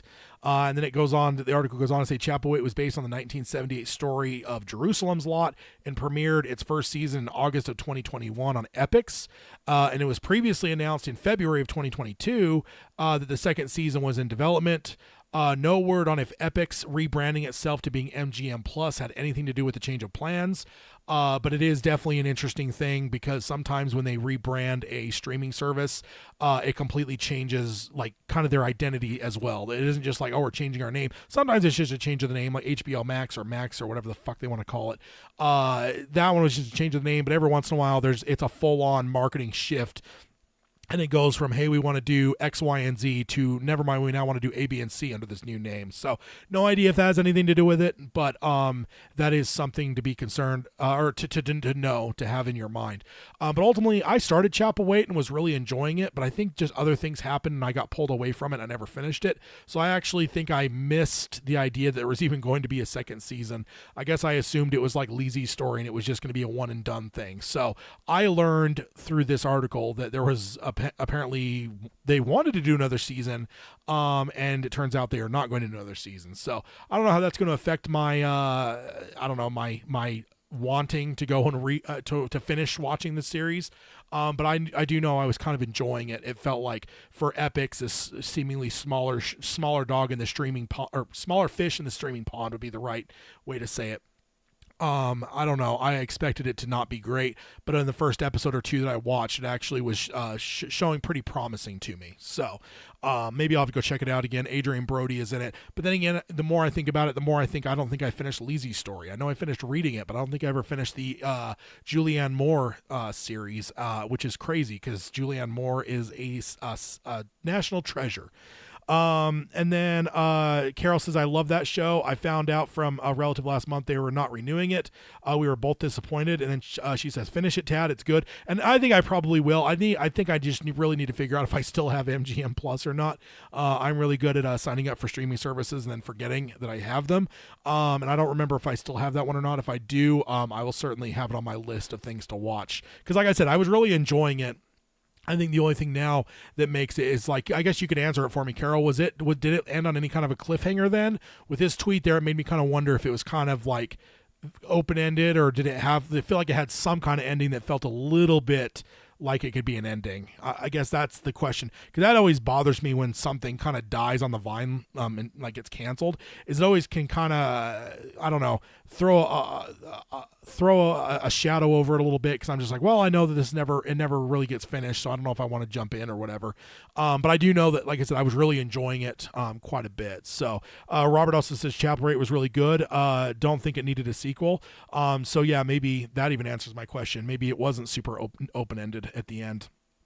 Carol says nope, it can end there, but I was excited for more. Okay, cool. So yeah, I'll have to go see if MGM Plus is still on my billing statements, and if so, I'll have to jump in and figure out where the hell I'm at. Maybe I have to just restart and rewatch the whole thing from the beginning, because it has been, I don't remember, what did that say it debuted? It debuted August of 21. I don't remember if I signed up the first month, but I know I signed up pretty early on, so it's probably been since late 21, so it's been at least 2 years. So I'd probably just rewatch it all from the top. So because yeah, it could be tough to, oh yeah, I was 2 episodes in, but let me jump into episode 3 2 years later. That seems negligent.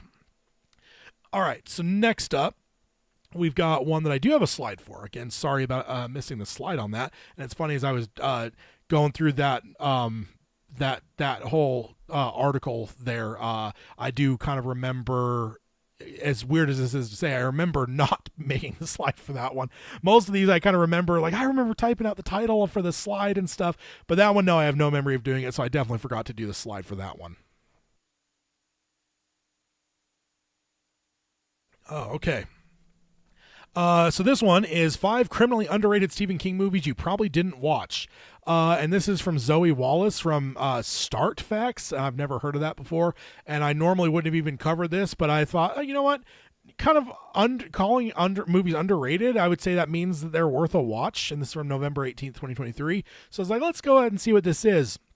And I don't know. I think there's at least one that I would say is not criminally underrated, but the rest of them, I don't know, might be worth some recommends, especially for all the constant readers that listen.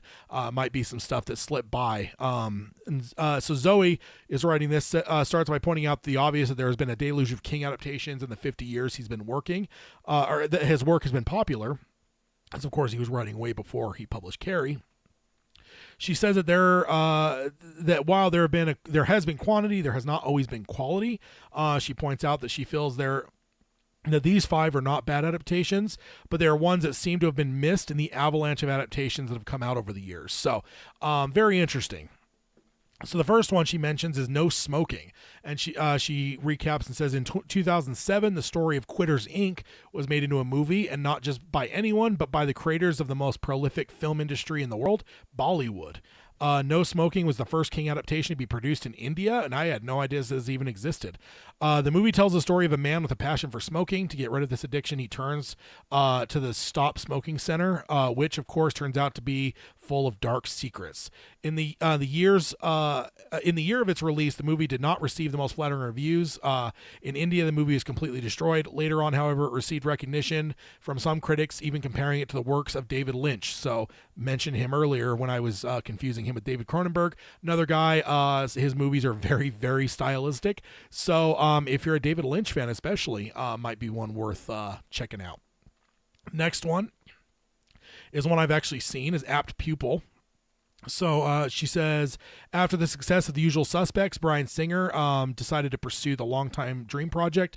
He adapted Stephen King's story, Apt People, about a boy named Todd who discovers that his elderly neighbor named Kurt is actually a former Nazi officer who narrowly escapes punishment during the Nuremberg trials.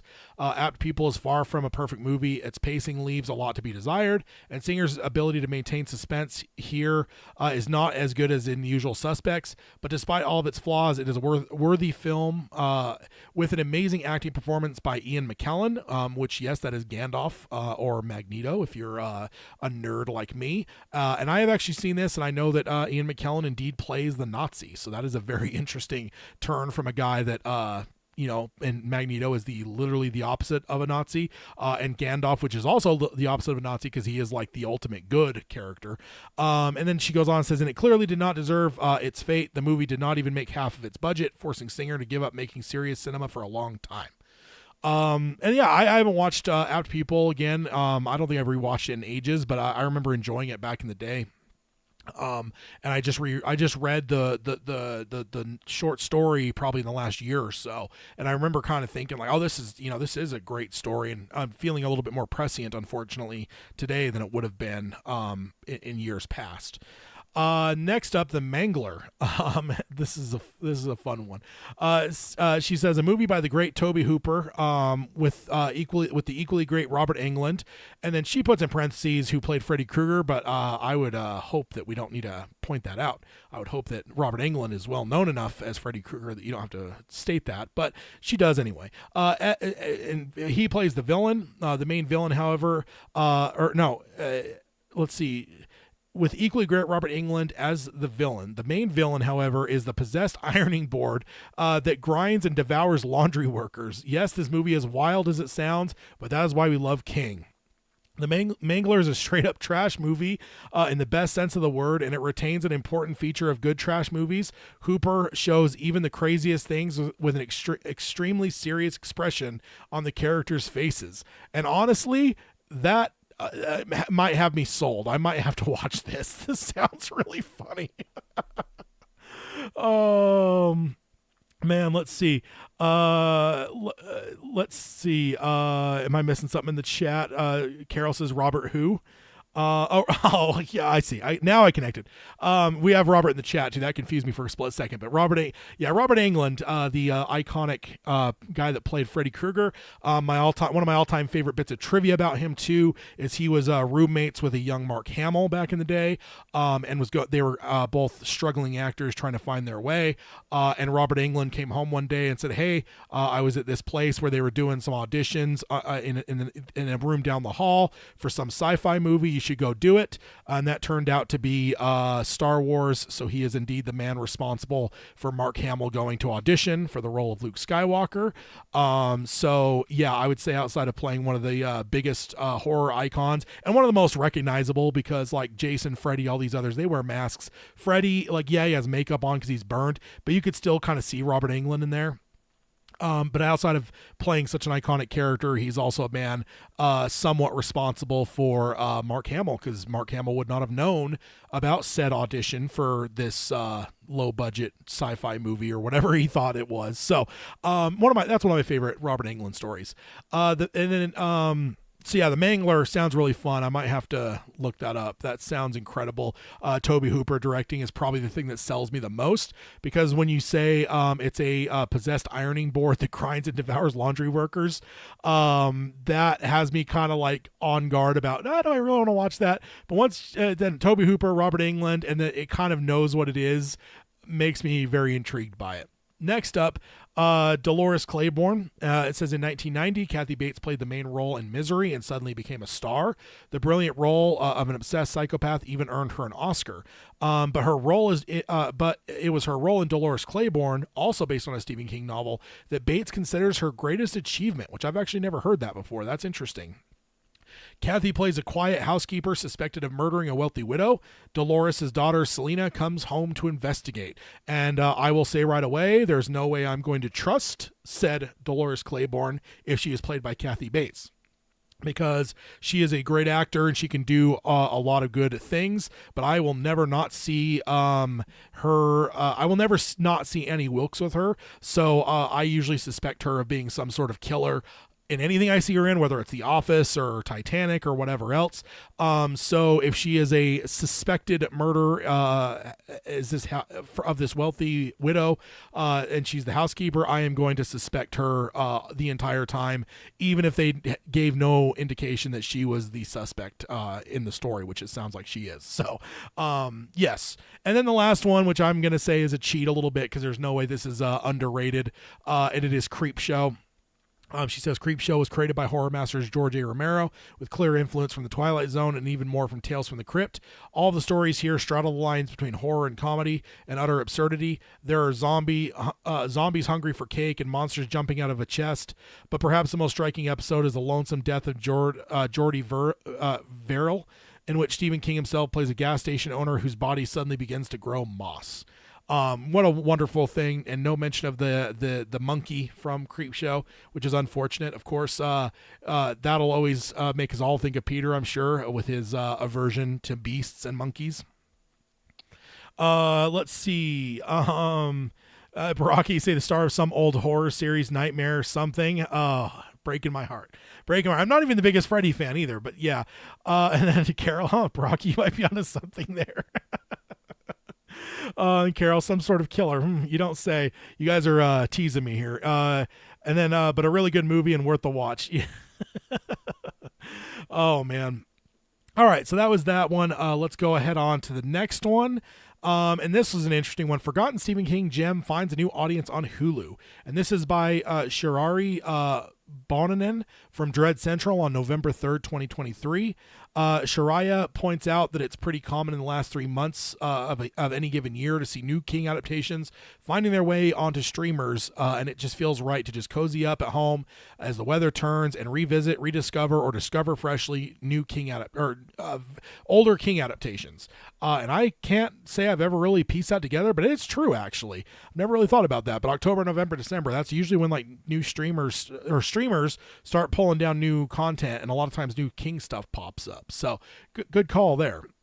And she points out that a few streamers have done this as well as Hulu, which nabs stories like Storm of the Century and then the virtually impossible to find Rose Red. She talks about missing Rose Red's middle portion back in the day when it aired on television due to her parents and wanting to see it in its entirety for years, but finding it nearly impossible as it seemed that it had been virtually erased from existence.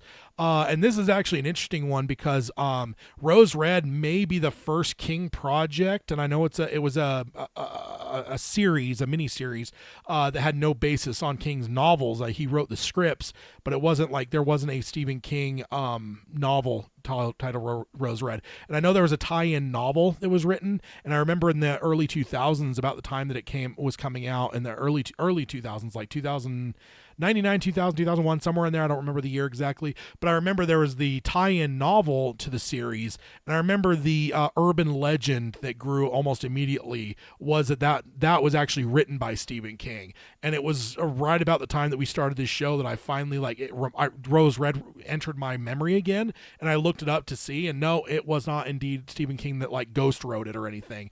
He did not write it. He just wrote the script for the series, and then it was written by someone else, adapted into a novel by someone else. So, but I think it may actually be the first thing that Peter and I, King-wise, because we would have been fresh friends at the time, barely meeting each other at our first job when Rose Red came out. So, and I remember, I don't remember how much, I don't think we watched it together or anything, but I do think we both watched and or read the tie-in novel, and I remember it being kind of a thing where it may be one of those interesting little trivia things where, even though I had him read Salem's Lot later and got him into the King realm of reading, maybe the first thing that we kind of bonded over King-wise was actually Rose Red. So the synopsis, if you've never heard of it, a college professor and a team of psychics investigating an old abandoned house at the request of the man who inherited it, hoping to explain some of the mysterious deaths and disappearances on the property. The psychics stay in the mansion, but unleash a terrifying force that threatens to destroy them all.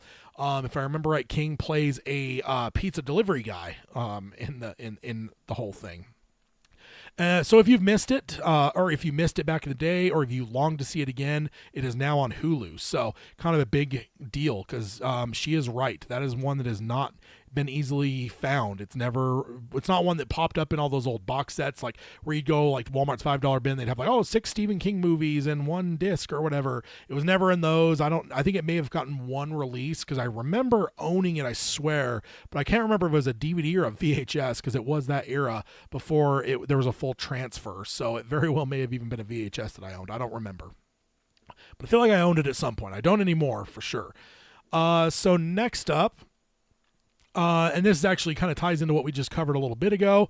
We've actually mentioned a couple times with George Romero, but it's 6 Stephen King books that George Romero almost directed. This is by Brian Accardo from MovieWeb on November 11th, 2023. So the reason I wanted to cover this, we've actually talked about a couple of these where a few of the things have popped up, and I think we've talked about what ifs.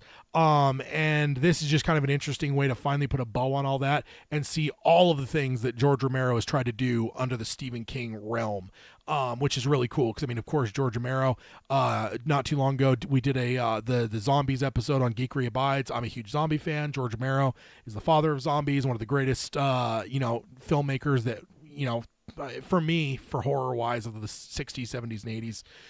So the article talks about how in the late 70s, horror icons George Romero and Stephen King met for the first time and started what would end up becoming a lifelong friendship. Both are making a big name for themselves and talking about ways to collaborate. In the end of all things, Romero has passed away, unfortunately. Romero only ever ended up adapting one Stephen King book, which was The Dark Half, though they have collaborated on a few other things that were not adaptations, namely Creepshow, which we mentioned earlier. Romero was a prominent horror icon, but often struggled to find funding for his films, and King's works then, just like today, were not a sure thing financially. So here are the things that they attempted to do together, but never panned out, usually because of funding. And this is honestly just a huge what could have been. So the first one is From a Buick 8. In 2004, writer Richard Chismar and actor Jonathan Shalach came together and founded Chesapeake Films, a small production company with the intention of developing and producing a handful of cheap horror/thriller films per year. Not unlike what Blumhouse is doing today, the duo clearly wanted to make a strong first impression because one of their debut titles was Stephen King's From a Buick 8, helmed by none other than George Romero, adapted by Chismar and Sach. From Buick 8 followed Ned Wilcox, an 18-year-old grieving the recent loss of his father, a Pennsylvania state trooper who was killed in a drunk driving accident. His father's friends and colleagues take Ned under their wing and introduce him to the rural town's biggest mystery, an otherworldly Buick Roadmaster parked on the department's back shed. Unfortunately, the project never got off the ground, and Romero was forced to abandon ship in 2007. Tobe Hooper, another horror icon, replaced Romero. Production was slated for the following year, but the film stalled yet again when funding fell through following the 2008 recession. From a Buick 8 has been revived a few times since. William Brent Bell, which did The Devil Inside, was tapped to write and direct it in 2018. I am never going to judge a filmmaker off of one film, but I will say The Devil Inside is one of the worst films I've ever seen. To this day, I still get angry when I think about the money I actually spent to go see that in theaters because it was fucking horrible. It's one of the few movies I've seen where I genuinely thought I should have just gone outside and lit my $8 on fire and watched it burn. It would have been more entertaining than that movie. Sorry. Again, I don't want to shit on the guy, but I hated that movie. And then Jim Mickle signed in 2020 with Thomas Jane slated to star. Of course, Buick 8 remains one of the few King properties that has never been made onto film. And I know we've covered it not too long in the last 6 months or so. Thomas Jane is still apparently developing it. They put it on hold in 2020 due to some general vibes when it comes to police officers, but it does sound like Thomas Jane was pulling it back out from the back burner and potentially looking at getting it developed yet again. So we'll see what happens there, but as of right now, nothing. Next one, The Girl Who Loves Tom Gordon. Stephen King's 1999 novel, The Girl Who Loved Tom Gordon, tells the story of Trisha McFarland, a 9-year-old girl who was out on a hike with her mother and brother and wanders off the trail and gets lost. For days, she wanders the woods, comforted only by the baseball game she listens to on her portable radio. The title comes from her love for from the famous Red Sox pitcher. Before long, Trisha comes to realize that she's not only lost, but being hunted by something not of this world. In the mid-2000s, Romero signed to write and direct a feature adaptation of King's book with Dakota Fanning and Laura Dern rumored to play Trisha and her mother. Despite his enthusiasm for the book and King's blessing, Romero was never able to make the movie. Then in 2019, Christina Forrest, Romero's ex-wife and producer of a number of his films, resurrected Tom Gordon. The following year, Lynn Ramsey, You Were Never Really Here and We Need to Talk About Kevin, signed on to write and direct the adaptation, but the movement on the project has stalled yet again. And the next one is actually one that got made, Pet Sematary, not by Romero, of course. In 1984, King sold the rights to the best-selling novel Pet Sematary to Romero for $10,000 and a firm handshake. And a cut of the profits, King had turned down a number of big offers from top studios in favor of working with Romero, who recently collaborated with him on Creepshow. Even though King was vocal about his distaste for the book, which he was contractually forced to publish against his wishes, which I have never heard that before. We know that King has said that he thought it was too dark and it would never get published, but I've never actually heard him say he has a distaste for the book or that he was forced to publish it contractually against his will. Those are things that I kind of question a little bit, but it's part of their little write-up here. But I would be interested seeing some actual proof on that. He agreed to the script adaptation for Romero, who would direct. Unfortunately, King and Romero couldn't secure funding, and the project slipped into development hell as both moved on to other projects. Then during the 1988 writer's strike, with studios scrambling to find previously written scripts that they could dust off and film, Pet Sematary was resurrected by Paramount for immediate production. Although Romero was still interested in directing, he was in the middle of filming reshoots for Monkey Shines. Paramount, unwilling to wait for Romero, began searching for new directors, which led them to Mary Lambert, which is the iconic film that got made. Still, what could have been with Mr. Romero at the helm. And then Carol says, I read that book. That casting would have been good with Dakota Fanning and Laura Dern, I'm sure. Yeah, that sounded good to me. I haven't read it yet, but that sounds like, especially for that era, that sounds like really good casting for both of them, for both of those characters. Again, not knowing the characters, but knowing both actors are extremely talented, I'm sure they would have killed it there. And then Carol says he might have owed the publishers a book and didn't have anything else ready. I mean, maybe, but just when it's saying like he was like contractually forced to release, I don't know. I've always heard him say that it was bleak, it's dark, it's, he didn't think that anyone would ever publish it. I've heard all that, but I feel like they may be taking some liberties here, going so far as to say that King has a distaste for the book, and that he was contractually obligated to publish it against his wishes. That just sounds out of character to me for some reason. I don't know. I could be wrong, but it's all new to me, and I've never. I don't know. It just feels not right to me. The next one, and I think we may have talked about this one before, is It. So after the success of Pet Sematary and Stand By Me, ABC was eager to get into the Stephen King business in a big way. In the late 80s, the company purchased the right for King's book It. With the Twin Peaks and Tales from the Crypt proving popular on television, it felt like the right time to adapt the book. The original idea was to split the book into 10 one-hour-long episodes, with 2 episodes airing over 5 consecutive nights. It was a risky prospect, especially back then, but ABC seemed confident that it had the potential to be a huge hit. Romero was brought in around this point and became heavily involved in the development process. He began storyboard work, working closely with screenwriter Lawrence D. Cohen and ironing out any kinks in the script, and began planning some of the more complicated special effects. However, ABC started to get cold feet. The studio slashed its length, first dropping it from 10 hours to 8 and then down to 6 before finally settling on 4. ABC also started to voice concern over Romero, fearing that he was going to make something a little too gruesome for television censors. Then in parentheses says the writer says, what did they expect? The final straw was scheduling conflicts, and ABC was ready to roll cameras. Romero was busy working on his 1990 remake of Night of the Living Dead with Tom Savini, which is a great film, by the way, remake of his original, done it in color with Tom Savini. And he was unable to leave. He was eventually replaced by Tommy Lee Wallace, who did Halloween 3 Season of the Witch. Although Romero was initially upset over the dissolution of It, as it reminded him of what happened with Pet Sematary, he eventually grew to be thankful to be essentially strong-armed out of the job, as he feared that his vision for the story would have been compromised further anyway. Ian Carroll says, yeah, I get it. Embellishment. Yeah, that's what I'm kind of thinking too. And the next second to last one here is Salem's Lot. In the late 70s, Romero signed on to direct a feature adaptation of King's novel Salem's Lot. Only his second novel, Salem's Lot, told the story of Ben Mears, a writer who returns to his childhood home to discover the residents are turning into vampires. After Warner Brothers purchased the rights to King's novel, they planned on condensing the 439-page book into a 2-hour movie. A number of writers who were hired to script the adaptation, including Oscar-winning screenwriter Sterling Silliphant, In the Heat of the Night is what it's what it credits him for. I don't know if that's what he won the Oscar for. And schlock auteur Larry Cohen, but neither were able to figure out the best way to translate the novel to screen. Regardless, Romero remained attached. That changed, however, when Warner Brothers switched gears and decided to release Salem's Lot as a miniseries rather than a feature film, believing that the novel's length would be better suited for television. Not willing to work on a television show, and then it says in parentheses, the media landscape was different back then. Romero dropped out of the project, and Tobe Hooper, having just burst onto the scene with the Texas Chainsaw Massacre, was hired to replace him. And I will say it's funny because, in the late 80s, early 90s, Romero's trying to do It on television. But then when you rewind back to the late 70s, he's like, fuck that, I'm not doing TV. TV's for losers, which was honestly, that was actually a pretty common thing. So totally get it. It just makes me laugh. How things change. And then Carol says old TV networks sometimes set up the greats to fail by saying yes and then walking everything back till there's nothing left.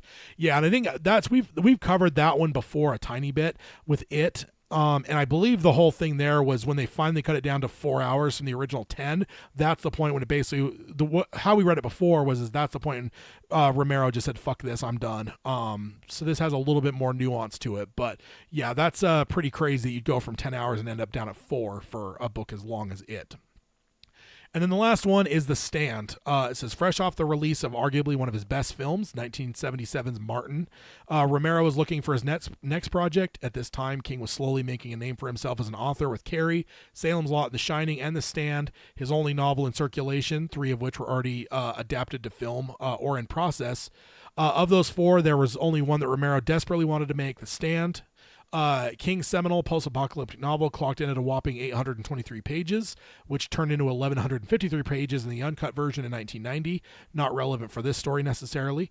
So it was going to be nearly impossible for a 2-hour film to remain faithful to the book, but Romero was not dissuaded by the length and reassured King that it could be done, which I question. The two began working on the script, which quickly exceeded 200 pages, and it says in parentheses, a typical script clocked somewhere between 100 and 120. And I know the general rule of thumb is the page count, generally speaking, a page is a minute, so 200 pages would be 200 minutes, so that would be pretty long. During the process, it became obvious that The Stand needed to be R-rated and required a massive budget if it were to be faithfully adapted. With their demands becoming more and more untenable, Romero and King feared that if any studio were crazy enough to bet on this movie, chances are they'd have little or no artistic freedom to make it.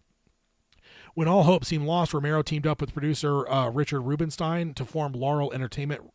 Rubinstein, both a fan of Romero and The Stand, was just as eager to turn the novel into an epic film. He suggested Romero and King make a low-budget horror movie together and use the profits to independently fund The Stand. The film would eventually become Creepshow, and as Rubinstein predicted, it would become a commercial hit. As a result, studios like Warner Brothers became interested in adapting The Stand. King got to work on another draft. Unfortunately, the film's length and sheer scale remained insurmountable obstacle. Rubinstein envisioned The Stand as a two-film series, with each clocking in at 2 hours. After King delivered a second draft, Rubinstein felt it would better be suited for a 3-hour movie instead. As King toiled away on the script, more of his books were being adapted for films and television, and a number of them were less than successful. As a result, Rubinstein and Romero became wary of The Stand's prospects, worried that the potential box office bomb of that scale would shutter Laurel Entertainment and crater their reputations permanently. Romero made a difficult decision to leave the project. After the success of Pet Sematary, Rubinstein resumed efforts to make The Stand. King was hired to again adapt the novel, this time as a 4-episode miniseries. Mick Garris, who previously helmed Stephen King's Sleepwalkers, was hired to direct, and the budget of $6 million per episode was set, accounting for inflation. That's the equivalent of $13 million per episode today. Over 125 speaking roles were cast to reflect the sheer scope of the novel, and the show was filmed in several locations around the world. In other words, this was an incredibly costly production, especially for the time. The show premiered in 1994 to a fairly positive reviews, but nevertheless felt watered down by television. Fans of the novel, there are many, have long wanted a proper adaptation, replete with gore, horror, and disturbing subplots that were acts of the miniseries.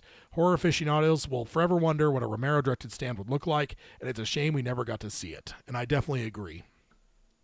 So yeah, that's fun. That's just kind of a fun thing to look at, the what ifs. I mean, again, as a big Romero fan and Stephen King fan, it is nuts to me that we only ever got one movie out of them that was a true adaptation, as well as Creepshow on the side. But yeah, that's interesting for sure.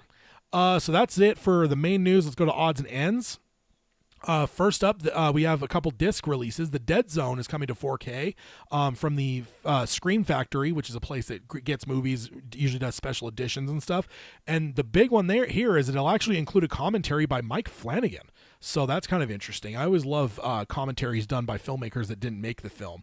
I remember back in the day, Donnie Darko had a commentary with the director of that movie, but he was teamed up with Kevin Smith from like the Clerks movies, and those two did the commentary together. I always find those interesting, and I can't wait to see what Mike Flanagan has to say about the Dead Zone. And then that comes out December 19th, and then The Silver Bullet is coming to 4K. The werewolf movie with Gary Busey is coming to 4K on Tuesday. So the 5th of December, which is Tuesday. So keep your eyes out for that. And then also, I completely forgot about this. I found it in the email bag. But this is actually from a few episodes from October, when Peter and I went to the It Escape Room. There was a little thing at the end where you can get a picture taken, and it has like the computer or effects to make you look like you're somewhere that you're not. We were just in front of a blue screen, green screen type thing. But I wanted to share the picture because I thought it was funny. So, yeah, that is us at the Escape Room. We, of course, chose the sewers to be the place we were in, and we're both acting like idiots, being hidden and lost in the sewers. Next up, Uncle Stevie recommends. He said he tweeted out the uncut version of Needful Things. He says, I believe only available on DVD, and I believe that's true. I think the disc that just came out not too long ago of Needful Things, I own it. It came out maybe a month or two ago. Is the first time ever that the extended edition has been available. He says, is amazingly good. He says it makes sense of everything the theatrical version chinced on. 187 minutes long, blew me away. Also nice to see Ed Harris playing an unadulterated good guy. So there's an Uncle Stevie recommends that may be a little bit, I don't want to say self-serving, but it does feel a little bit. It's like, oh, King recommending a King thing. I mean, I always love it though, for sure. I need to watch it still though. I have not. I read Needful Things, I think this year, but I haven't watched that adaptation yet. And then Palaver-wise, the only thing I really have for Palaver, and I think I teased this before, but it's a call out to everyone listener-wise. I need some input because we are going to be doing our March Insanity in 2024. It's our fan vote thing. We have so far done the most hated character, most beloved character, and best moment, I believe, are the three that we've done up to this point. We're going to be doing it again in March. So usually what we've done, I think that works out well, is I'm putting out the call now. Send me stuff on social media. Send me stuff in Discord if you're a Patreon supporter. Send me a tweet, Facebook message, Facebook comment on the show, comment on the YouTube video, or an email at show@darktowerpalaver.com. Give me some ideas about what we should vote on. I believe we may have actually had a conversation right after the last one earlier this year. And I think some ideas got thrown out in the chat and whatever, but I don't know if any of us wrote that down. I need to hit Peter up and see if he ever took that down and he's got it in notes somewhere. Because I think we came up with a lot of cool ideas. But of course, without them written down, I have no memory of them now so long later. But usually what we've done is I'd put a call out early in December, say, hey, everyone give me your ideas. I'll take this month to figure out the idea I like best, and I'll make sure to record all the ones that we don't use so I have a list going forward for future years. But then what I'll do is the year-end bash on the 30th, I will announce the one that we're going to be doing for 2024, and then we'll spend all of January and then the roundtable of February getting the nominations so we can get the 16 things for the 16 slots for the bracket, so we can have some bracket fun and do some Dark Tower Palaver fan voting. I do know I'm going to be changing up where we vote. That one last year was kind of annoying. It was cool because they kind of just did it all yourself, but they did that whole CAPTCHA bullshit every time, and that really annoyed me. So I'm going to find something better. I'm going to make sure to do that in the next couple months, but I need ideas. I'm going to try to come up with some as well. But what are some ideas? What should we vote on for 2024? We've done most loved character, we've done most hated character, and we've done our favorite Dark Tower moment. So send those to me. Like I said, anywhere, all the various ways you can reach out to me and contact me. Like I said, even in the video here, comment in the video if you're not with me live here. I will see it all, and we'll figure out what kind of fun bracket challenges we'll have for 2024. But that is it for this episode. I have, like I said, I reread the Dark Tower series. One thing I did not do is I did not get the trivia stuff. I've been wanting to go through systematically and like kind of build out a massive trivia database and maybe do like a Jeopardy type trivia contest. But I didn't do that with this read. So what I've actually been doing is going through my Kindle versions and erasing all my notes from our book club episodes, and I'm getting them completely fresh, and I'm going to go through and just I'm not going to necessarily quote unquote full on reread, but I'm going to kind of skim through the series again, but I'm going to highlight things that are good things. Then I'll have a massive list of highlights that I can use to build, because I want to build a great Dark Tower thing. That also reminds me, I went to a trivia night with Hayden not too long ago, and we ended up not in the top whatever. We were in like the fourth place, so we ended up falling out of like 10 15 groups, whatever it was. But there was the number one, the top two, there was tied for number one. They had the exact same score, so they did a tiebreaker, and the one they did for a tiebreaker was how many books has Stephen King written. And I was like, oh man, I'm not involved in this because we weren't one of the two tied teams, but I was like, oh, I could do this at 75. Like I have the extended quartet count and stuff. But and it's a hard one because King's count can be it could vary depending on what you do and don't count. But they ended up coming up with a number like 65, I think is what they ended up saying was the right answer. So I'm glad it wasn't my stuff, like it wasn't me on the line, or it wasn't a normal question. It was a tiebreaker that wasn't applicable to me, because I would have been pretty pissed being such a nerd that has this extended quartet count, and then knowing that it says 76. Well, 75 with up to Holly, 76 once You Like It Darker comes out. But I was pretty annoyed that they had only 65. I don't know where they got that from. I don't know if they're chopping out all the short stories or all the co-written stuff. I have no idea. So that made me laugh thinking of trivia contests. So, but that is it for this episode. Like I said, I will sign off. Well, let me hit the outro stuff actually before I sign off. If you want to subscribe to us, you can do that on any podcasting service of your choice. You can stream us on Spotify. You can hit us up on Audible, Amazon Music, anywhere. You can come back and rewatch the shows on YouTube. If you missed something, come on YouTube. You can always find the old live streams. Join us live here at the live streams, youtube.com/darktowerpalaver. The show notes are at darktowerpalaver.com. If you want to support the show, you can do that at patreon.com/darktowerpalaver. I will say to the Patreon folks, I do want to plan at least one more hangout for the end of the year. I know I've totally dropped the ball on that. Even before Peter departed, we've both been kind of swamped by all kinds of stuff, and we kind of dropped the ball a little bit, and then I've continued to drop the ball. But I do want to get at least one really good hangout in before the end of the year, and then I will commit to making sure that I'm regular with those going into 2024. So wanted to shout that out to the Patreon side. And then if you want to contact the show, like for example, if you want to send me some stuff. The other thing is somebody asked somewhere if they're going to hear the email jingle. I do indeed still have the email jingle. Peter did not perform that live. I still have it. I just need emails because we don't have any emails right now. But if you want to email, send me some ideas for the Dark Tower Palavers 2024 March Insanity Bracket Challenge.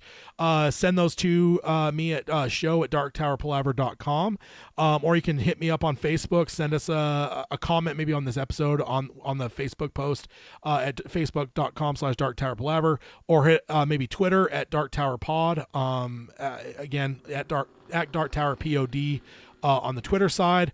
Instagram, wherever it is, you can reach out to us, feed as many ideas as I can. Like I said, it won't just be, if I get a bunch of good ideas, I'm going to save them in a file. So I'll always have them. Because I want to keep the bracket challenge going long into the future. So that is all the outro stuff. I'll be back in a fortnight for the last book club of the year, which is book club number 8 for Wizard and Glass. And then we'll be back for the year-end bash on the 30th. So sign off as we always do by saying long days and pleasant nights. All right, everyone in the chat, thank you all for joining, and thanks for being part of the chat. Like it was alluded to earlier, it was Baraki that said it. I'm not alone because you guys are here. I do appreciate it because it would be a whole lot harder to be on my own doing this. I am a windbag, but there's always limits to it. So thank you all for being here, being part of it. I love having you as part of the conversation. It's always great. So see you in a fortnight. I'll be continuing on with Roland and Susan, I think, are about to meet each other. If we didn't just have them meet in the last episode, I think we're just about to have them meet. So I'm going to end it up on a high note after some Rhea stuff. Hopefully we'll be ending the year on a higher note of Roland and Susan meeting for the first time. So pretty awesome. See you guys in a fortnight, unless you're joining. I actually completely forgot to get a link for Geekery Abides. Hopefully you're subscribed over there, though, because I will be going live. I may be a little bit late because I went a little bit over on this. So it may not be 4:15. It might be 4:20-ish. I just need time to get a drink, change shirts, because I forgot to change shirts last time. Forgot I also have my Quartet 19 from Quartet 19 store. Kind of a riff on the Beatles with the Quartet crossing the crosswalk. Love that. Quartet 19 is awesome. They have a lot of good merch over there. But yeah, see you guys in a fortnight or in a few minutes if you're joining on Geekery Abides. See you guys.